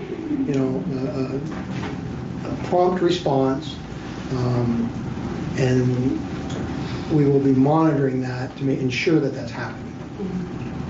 Commissioner Tebow. The most one that irritates me the most is when you call somebody and it goes to voicemail. And I guess that was one of the weaknesses, that his voicemail was not responded to. And I think that's a real critical thing, that if you can make sure that if a voicemail comes, there's some red flashing lights that says, I've got a voicemail. We monitor the voicemail. Message was sent. That person did not pick that up. Yeah. So we clearly identified what happened. So now we've taken steps so that when the next voicemail we get, that person or other people involved in that process will pick that up. Great. And so it was a oversight. Commissioner Montero. So, I'm hearing a lot of reactive instead of proactive. So I'm going to ask a question first. The EFTS system, if I'm looking at it and I can see where the bus is, does it tell me how long it's going to be till that bus gets to where I am? So currently that's on our fixed route, on our website only. It only tells you what direction, it's a blinking bus symbol on our website. But I have to assume how long that's going to take to get to me? To notify you how far that vehicle is, you would have to go to transit app, the transit app, and it would tell you, again, it's only for fixed route. And so if you're standing in a particular, it'll know your GPS location, and it'll assume you're trying to catch the 10 because you're at the transit center. It's going to tell you the route 10 will be here in 53 minutes. So it sounds to me like we're making our consumers work for this. It doesn't sound to me like we're doing a lot proactively. If I'm sitting waiting at a bus stop and I'm in a wheelchair and they're supposed to pick me up at a certain time, it seems to me that I, as the consumer, should not have to keep reaching out, but there should be in our system, we know this consumer has a ride scheduled at a certain time, and we know we're not going to make it. Can we not have something proactively where either someone who's working at the desk in the district or the bus driver, who I know have phones, calls out to that consumer and says, look, I'm going to be late and it's going to be X number of minutes, rather than making the consumer always have to reach in, so that we're reactive instead of proactive. So that is, may I answer? Do you mind? Okay. So that is what we do.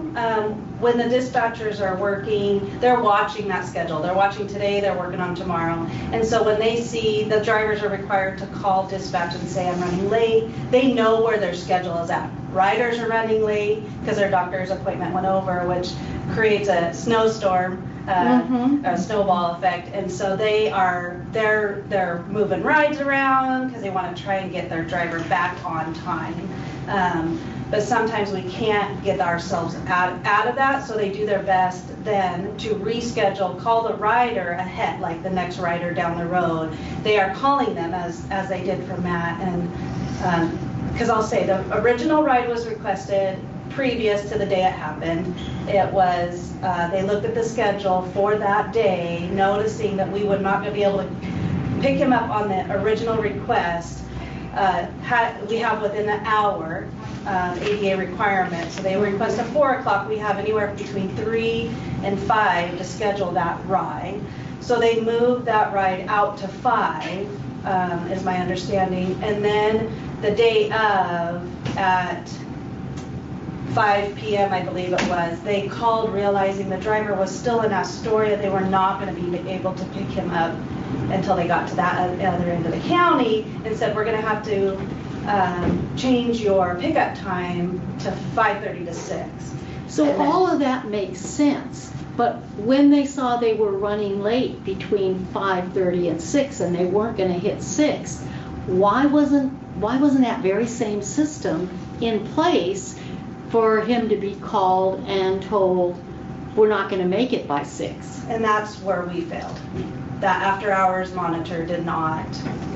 And we don't have staff after hours. We do not have staff on site. Yeah, so once we get past 5 o'clock, we currently aren't staffed to be proactive. Right.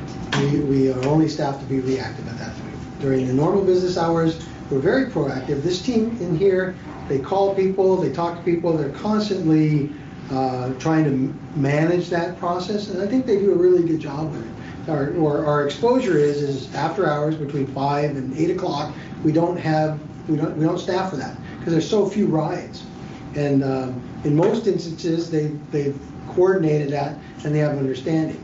In this instance, our buses run till 8 o'clock. Is that what? They ADAs has to be available. The same through number of hours. Fixed routes. So Yes. every day, our last ride might be 4, our last ride might be 8 p.m. Every day it's different. So the after hours person would, before they leave office. But our hours of operation for fixed is till 8 p.m. Yes. Until So we one. could be doing paratransit as late as that. We often do, yes. Right, We have because we're 8. required to. Yes, yes, that is correct, so. And they know that, the after hours monitor knows that they have a 7 p.m. ride, a 4 p.m. ride to monitor before they go home, yes. So, just to clarify, you're saying because we don't have somebody sitting in the office after 5 o'clock, there is no way to proactively call out to a rider who may be experiencing a late ride? There is one, it's a laptop and a cell phone that's tied to SETD. We don't ask that the drivers call riders direct. They don't have their personal information on their MDT. So it's really the driver that's got to call the after hours monitor to let them know I'm running late, which means they have to pull over and call. The after hours monitor is often driving home. So once they get home, get the laptop set up, then they can monitor the schedule through the laptop. And it's a monitor. They're not sitting at the desk like here. They're alerted. It's a little bit more low key, I guess, than it is 8 to 5. So they're alerted by the driver, I'm running late. So there are weaknesses in that. Not answering the phone for every phone call, because 90% of our phone calls after 5 are, I want to schedule a ride for next week, I need to cancel tomorrow's, so every voicemail goes to an email that we receive the email in our email group, and so they feed through those. Yeah, I'm hearing all of these things, and I'm not hearing the acknowledgement that the fact that after hours stranding people for any amount of time, 5 minutes or 20 minutes, is stranding a vulnerable rider who may be experiencing a traumatic event because they're not receiving communication. Right. So that's why we're And recommending, yes. so because of that, it sounds like our systems need to change to allow for communication somehow proactively, directly to reach out to that person that is waiting for the ride so that they are not traumatized by our services, because that is what we are doing. And that is not acceptable, in my opinion. Traumatizing vulnerable riders is not within our mission or vision. Yes. Maintaining safety of our riders is, and this is a priority function of our district. And if that means we need to change how the monitoring works, our staffing levels, our permissions for drivers, and information that they are able to use in a situation like this, which you're saying is not a common thing, is not a frequent occurrence, but it happens. If it happens a handful of times a year, that's a lot, in my opinion.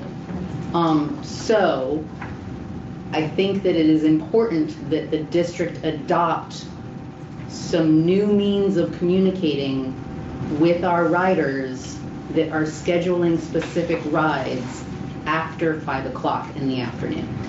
So if the monitoring person needs to leave the office before 5 o'clock so that by the time the office closes, their laptop is already booted up and their phone is available, that is one way to bridge that gap. If that monitoring isn't sufficient, then maybe we need to look at that. If we are asking people to download yet another app to find out information about where their ride is, that to me is not an acceptable answer. We need to be providing, especially those that have scheduled rides, proactive information. That is all my opinion, and I'm sorry I jumped the line ahead of everybody. No, you're But right. You expressed my opinion as well, and if I take you back to our last board meeting where I brought up the occasion where I had talked to a gentleman in the middle of the day who felt stranded at a CMH clinic. It's not just after hours. And it's, again, I will totally agree with you. We should not be requiring our riders to have to do the work. We should be proactive in communicating with them and making sure that they are not left high and dry. Mr. Stolberg, you wanted to say something? If I can have a minute. What I'm handed today looks like there's a conclusion here. Is that what you're offering? A report on the incident as it's been concluded? Are you asking? This is our draft report, and what we're going to do, we had asked to meet with you before, and we haven't been able to include that information in here as yet. And we were going to take what we get from the board meeting today and do that. So this is just the preliminary draft of what we found to date. So this is the only information we have as of now. I expect to meet with you still next week and go through these things with you. And then we take the information we have here, the expectation we have here, and incorporate that in here and come back with some proposals or solutions. Oh, okay, because that's what I want to make clear. In my mind, this is in no way this complaint is concluded, because we have not had to I wasn't able to attend yesterday. I had a medical problem. So I haven't been able to tell you the information that I have. That's what we're waiting for. So the transcripts and the information that I have of phone calls and everything does not match the data that you just presented. So we need to clear that up in the future. And I want to just make sure that this is kept open. Absolutely. And I thank you for the statements that you've made, but I just feel like this is something that still needs to be fleshed out, and we need to get all our facts in order. I did not realize that when I wrote this, that this would become an ADA compliance issue, and as such, I need to look into my rights and responsibilities as an ADA complainant. So I would expect further contact on that regard. Mm-hmm. That's all I have for now. So I would like to make a recommendation on my behalf, and the board can weigh in, but that I would like to see this be further worked on, and this to be a jumping off point for further work, and that any solutions, any measures that are taken for improvement are worked on together with the original complainant, Mr. Stolberg, but also if there is opportunity to bring in other frequent paratransit riders to find out if these are concerns that they also have, and how to come up with a resolution together with people that are using this service. So we're not looking at this as as something from the outside for being provided to riders, but including the riders in the conversation to see if that would work for them. I think that frequently challenges are handled without the affected people in the conversation, and I think that's important. It's vital in this situation. So that would be my recommendation, not the board's recommendation right now, unless there's consensus and agreement by the board to give that direction. So this is an open conversation at the moment about this correspondence. I would agree with everything that you said, and I would hope that this would be brought back to our next board meeting, so that, and until such time that we feel we've got a better system in place that doesn't leave our vulnerable passengers in a bad situation. Commissioner York. First, I want to thank you, Matt, for applying to be on the board, because to have representation on the board from somebody who's using our services and understands that makes you a better advocate as a rider, and it makes us a better board. I want to thank the staff for, I think, working diligently to figure out what happened. A chain of events and trying to figure out where that happened, and a complex chain of events that often will have more than one error, even if it has multiple protections in it. So thank you for your work in trying to figure it out and trying to look for solutions. I think the idea of bringing in other riders who may have experiences too that maybe didn't rise to the level of a complaint, but maybe have insight on what would work and what wouldn't work is also a really good idea.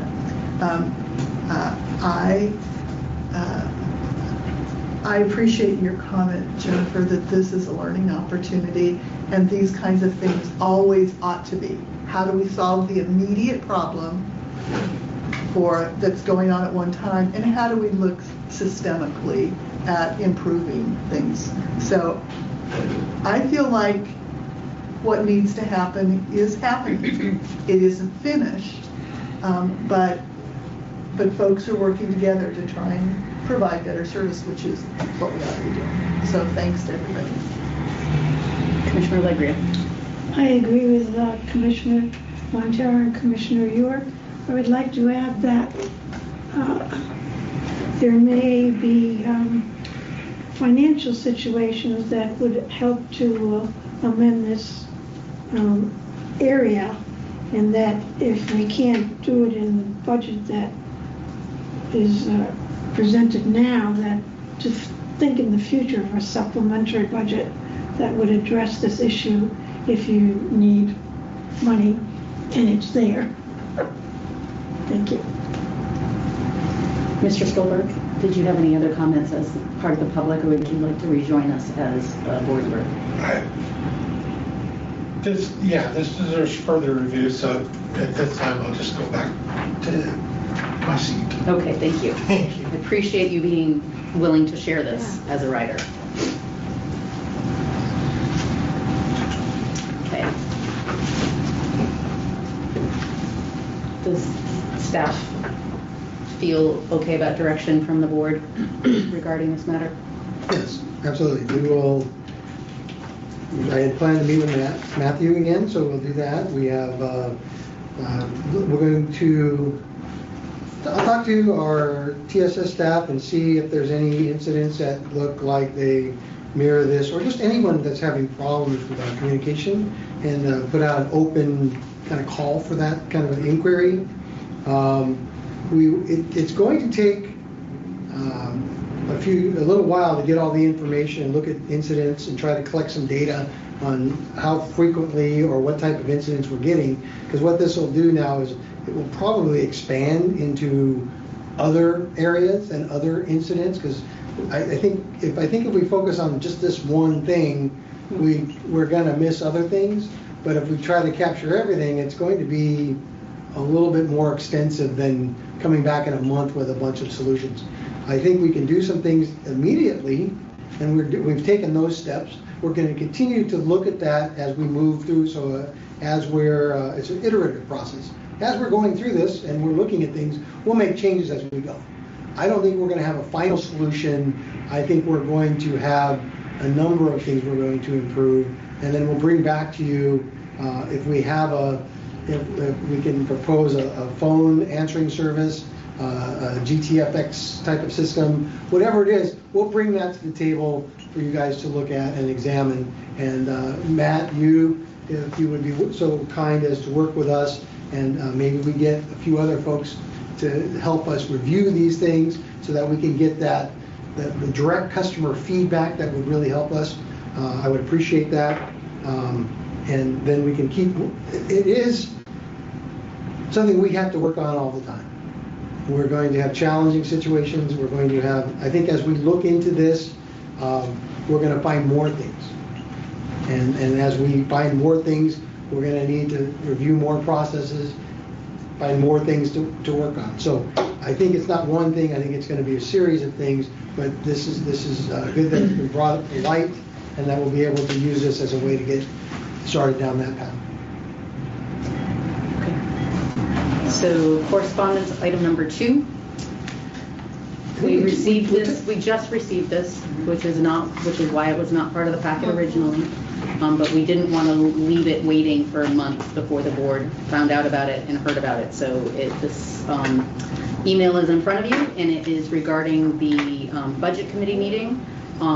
But I see it, this is specifically about the last budget committee meeting, but I see it as something that we should be addressing in general about our meetings. It was brought up in the beginning of the meeting by Commissioner Stolberg also. It just coincidentally, same type of thing. Commissioner Montero also brought up the same thing, that she's hearing these comments. And so I think that staff may have a comment on what is being done to address some of these concerns. Well, I would say that we've been using the same technology for how many years? Since I've been doing it for the past 5 to 8 years. Yeah, so we have antiquated technology that we've been using, and this really brings it to the forefront that it's not very good. We've had multiple conversations on what we need to do to upgrade in terms of cameras or microphones or other systems that we could try to put into place to improve the quality of just the board meetings. We talked about having, microphones where you push the button and those kind of things. We currently are not budgeted for a lot of technology. We have a single microphone and a single camera. I think we can certainly look at this in two ways. One, we have to look at the board meeting and how to improve that. We should be able to do that with some proposal fairly straightforward. The bigger committee meetings, large group meetings, those kind of camera systems and microphones, that technology is very advanced and very complicated. So there may be a way we can address it in terms of we do them on Teams and everybody has a laptop and we have everybody segregated into that. But at this point, we don't have a solution. I think we have to look at it just like the other things. It's an iterative process. We're going to look at these things, try to make improvements. I think there's a couple things we can do early is like, if you look at how we present information, our PowerPoint presentations could be better and uniform. I think when we are speaking and doing PowerPoints, we have to look at how are we going to show the presenter or the person speaking while the PowerPoint's up. That technology exists, we just don't have it. So there's ways to address this, I think, and I think there's ways to conduct our meetings in a way where if you have a large group and someone's speaking, that person will be identified, the technology would lock in on them, and we'll be able to do that. We don't have that today, but it's something that we are definitely have talked about a number of times, and we need to look at those solutions. As of today, I think our first things are going to be to look at how we do our PowerPoint presentations and how we present that to the public and look to improve that.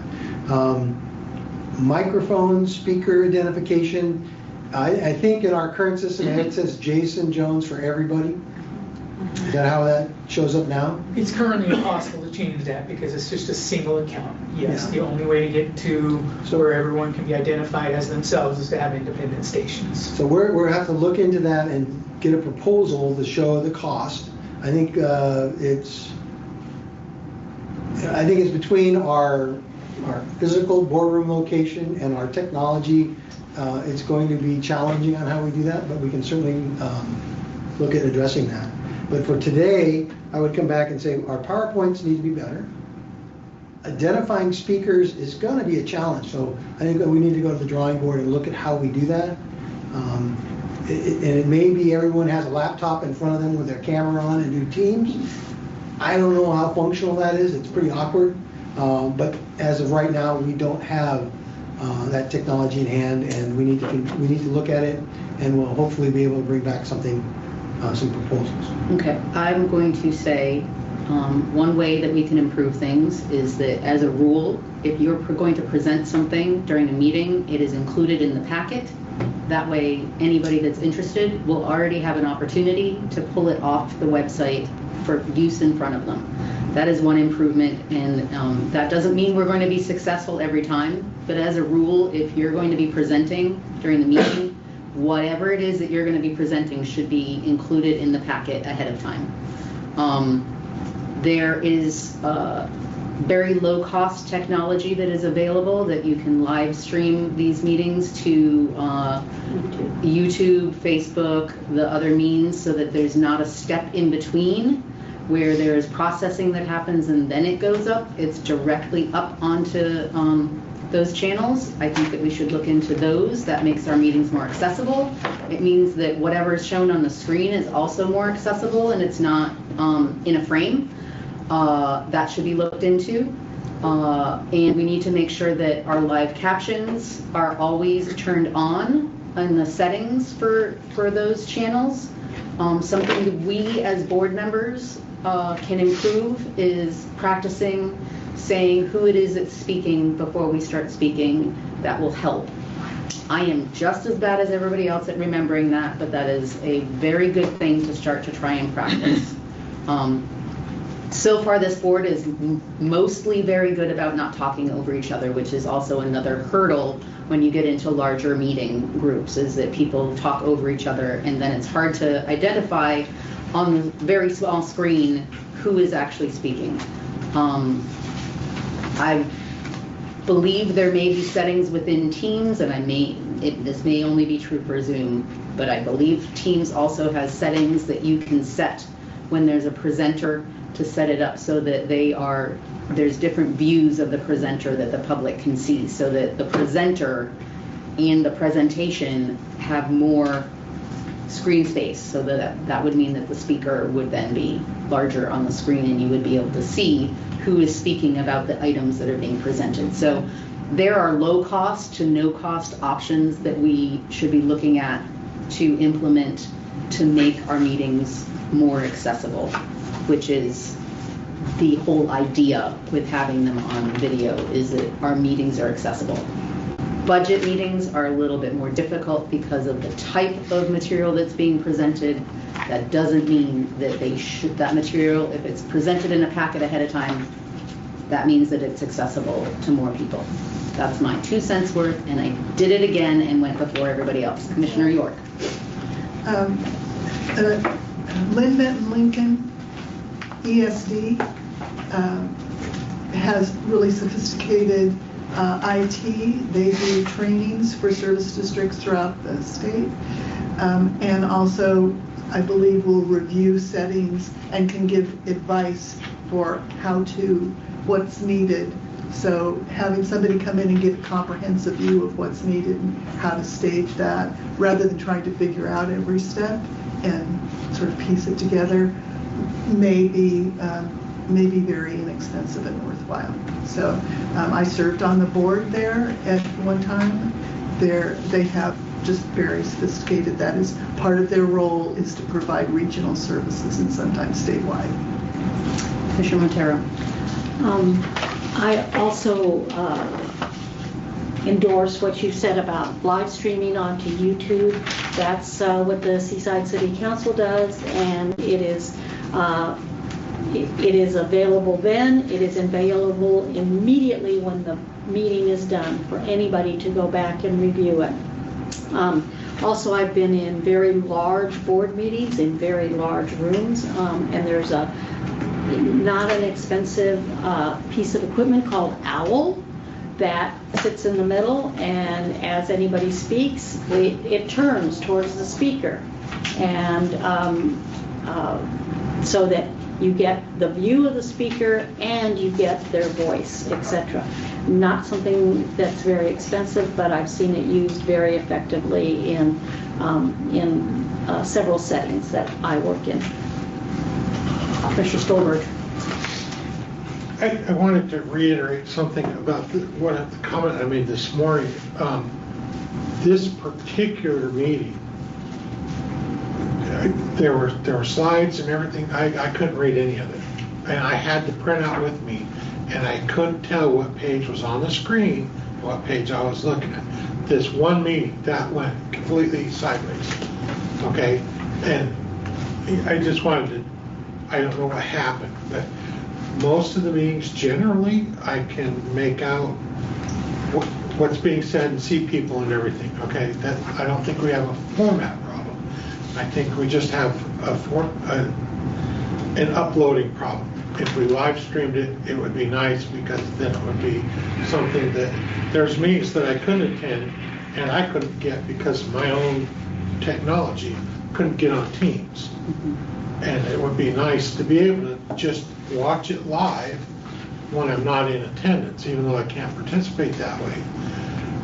You know, to have that. And when I watch, like I watch Seaside City Council meetings, if there's something I don't understand, I instantly rewind and go over it, and then it catches me up. So, I mean, I don't know that the technology is really that much more expensive, but that's where I'd like to go in that direction. But just clearly with the meetings that we have on YouTube, it just, some of it is just the readability of what's on the screen. And I have watched, well, I've watched all the videos on the YouTube, okay? And I've watched the view numbers increasing in a very rapid succession. People are beginning to watch us and view those things much more than they did before I joined this board, when I started watching them. So that's a good thing. It's a positive thing. The public's getting engaged even though they're not sitting here. Yes. And I just want to say that regarding this letter, since nobody else has their card up, the letter that we received from Barbara Russell, she makes some very valid points. And I'm glad that the board is aware of them. I'm glad it came up earlier today in the meeting before we all started. And I'm glad that the staff is working on it. We are not made of a lot of money, and especially allocated for technology. At the same time, we need to improve and make sure that this information is more readily accessible to our public. So, thank you for the feedback from the public. We appreciate hearing these things. We can't get better, as Jennifer said earlier, if we don't know about it. So we as board members, we as a district need to be watching our recordings so we know whether they actually are functional or not. Because that's one of the things early on when people started to go digital that I could tell people were not doing. They were just posting it and nobody ever watched the recordings to actually see what the public saw. So I recommend we do that, on your own time. And use the website. Commissioner Stolberg. Just to expand on that, since I joined the board, I've been watching the meetings that I've participated in. And it's nice for me to go back and review, because I get a better nuance of what happened, and apart from participating. And it helps me to assimilate more of the information that way. So it's a very valuable tool. And I think it leads to transparency. Okay, so we're gonna wrap up item 14. I'm going to ask the Executive Director Carr give us his most important highlights in 2 minutes or less from his Executive Director report, and then we'll move on to the team reports and do the same thing.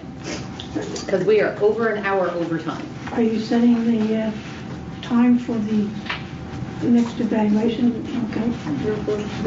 It's in there.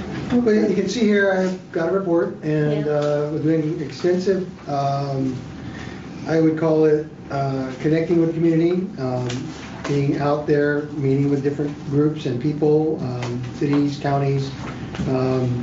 Did a presentation for the Cowlitz-Wahkiakum Council of Governments, so they're upriver from us, and reaching out to them as a way of, while we're not connected to them today, we hope to be able to work with them in the future, so having those relationships is helpful. You can see all the local things we're doing, continuing to work on strengthening our relationship with the county and local government folks. Spending a lot of effort on recruiting, hiring, and of course the budget is a dominant thing. I don't really want to belabor that a lot, but it's been a challenge, and we've made progress there, and the status of our finance officer is still in the air, so we're not going to be able to report on that yet. And then The strategic plan, again, we had a good presentation today. We've talked internally about our implementation plan and what we're going to do. We'll bring that proposal to you when we have it. Okay? Thank you. I'll make it short and sweet. You have my board report in front of you. Some additional things is filling in. You have your board pack and those things. So those have been the extras. You know, our customer service care, that's been a big item on my plate lately. You know, and it is every day. Like if it's not a big thing, it's a little thing. So we're always improving our customer service and our ridership. And so, do you have any questions as far as those items we've already discussed or in my report? Just want to thank you for all you've done filling in and helping get the board packet together. Yeah, they are big shoes to fill. This is not an easy position. I have some experience now, and I'm well aware of what this person does. But yeah, thank you, Kathy. You mentioned something earlier today, and you said it was in your report, but I don't see it. And you said we're going to be 2 staff short after July 1st. And that was approved in the budget, recommended to go to the board, but we've cut 2 positions. So that is in the Ride Assist program. And so we have, once if that does end up passing, finalizing, we will be making steps forward in how to fill those positions. And so they may be things that, like David already mentioned, we'll have to entertain some outside service to help with some of that after hours calls that our internal staff take care of. They'll take some of that weight off of them. And so does that answer that question? I'll just leave it there. Okay. Any other questions for Jennifer? Okay. Sam's not here. Mobility report. Yeah, thank you all very much for the board meeting. Thank you for all your dedication to ensuring, especially that our customers are taken well care of. Thank you for your interest in that. Really, I guess I'll just title my report, and any questions. It's just really moving from one time to the next time. So, the winter is ending, schools are transitioning into summertime, people are ending education, going into work. We have families who are kind of transitioning as well. So there's a lot of kind of extra work in that for me with speaking with individuals who need travel training, individuals who need a tweak to their travel plans and stuff that I've worked on within prior days, prior weeks, prior months. So really it's just a kind of a time frame of change for me. I'm still working on a variety of things to help out and be in any part of the solution at hand to whatever challenges that the district has. So that's kind of where I'm at right now. So it's just a lot of stuff getting ready, gearing up for the summer here. So any questions? Thank you for all the work you do with the public, with our riders. Appreciate that. Didn't buy enough time. Yep, sorry. Look at that, perfect timing. report. HR director. HR report? My report. You have like 30 seconds. You've got 2 minutes. 2 minutes. All right, keep it quick. So recruitment and talent acquisition, we have 2 separate campaigns. One focusing on experienced CDL drivers, one focusing on expanding the CDL training program. We got 3 drivers coming up, and 2 are in the process of getting hired as well, so a total of 5. Hoping if, they pass my background check and all of that. I also, over the district, established communication with the Tillamook Community College to explore partnership with them, focusing on recruiting CDL graduates and create drivers pipeline. That's based on your advice. Thank you. As you know, we successfully hired a new executive assistant starting Monday. About the policy updates, job descriptions across the district were updated to reflect the current operational responsibilities. Just in the final touches, I guess. Once we approve them, we need a copy. You said we were going to get draft versions today? We can send it, have it ready. Yeah. I think we haven't finished our review, so as soon as we get our review finished, we can send those out. Okay. Okay, great. All right. About compliance and benefit oversight, the district is currently evaluating employee benefit options from multiple vendors. The goal is to expand those benefits for the employees and the drivers, and also maintain or reduce the cost for the district. So we're just trying to see what's out there and go from there. Risk management, 2 points. We successfully joined the SDAO Risk Management Alliance. It's basically to share best practices with other human resources departments. And also we have our TAP committee member, Jonathan. He is a certified CPR trainer, so he will be providing that to the employees at no cost. It costs us about $40 per employee, so that would definitely help. And lastly, the workforce snapshot. As you can see it, this will change next month. Any questions? Thank you.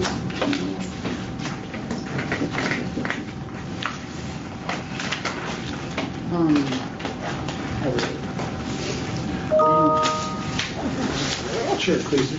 Yes. I just have one comment to make about our workforce snapshot. I did some preliminary research. It's just on the surface of things, but that seems to fall in line pretty well with our demographics in the county. And we're pretty representative of our breakdown there.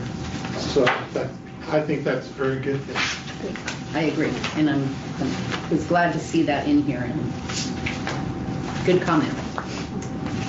Okay, so we have one item of business that we needed to add to our agenda that happened in the middle of the meeting that we need to add. Anybody like to make a suggestion or a motion regarding scheduling? I was going to suggest that you and I talk about it, what exactly you want as the end product, what's the opportunity for a special meeting or those things, and how to get there. But if there's a motion, Well, move that the board could direct us to. So I move that the board direct the chair of the Executive Director Evaluation Committee and the chair of the board to further consult with HR answers to formulate the final executive director evaluation document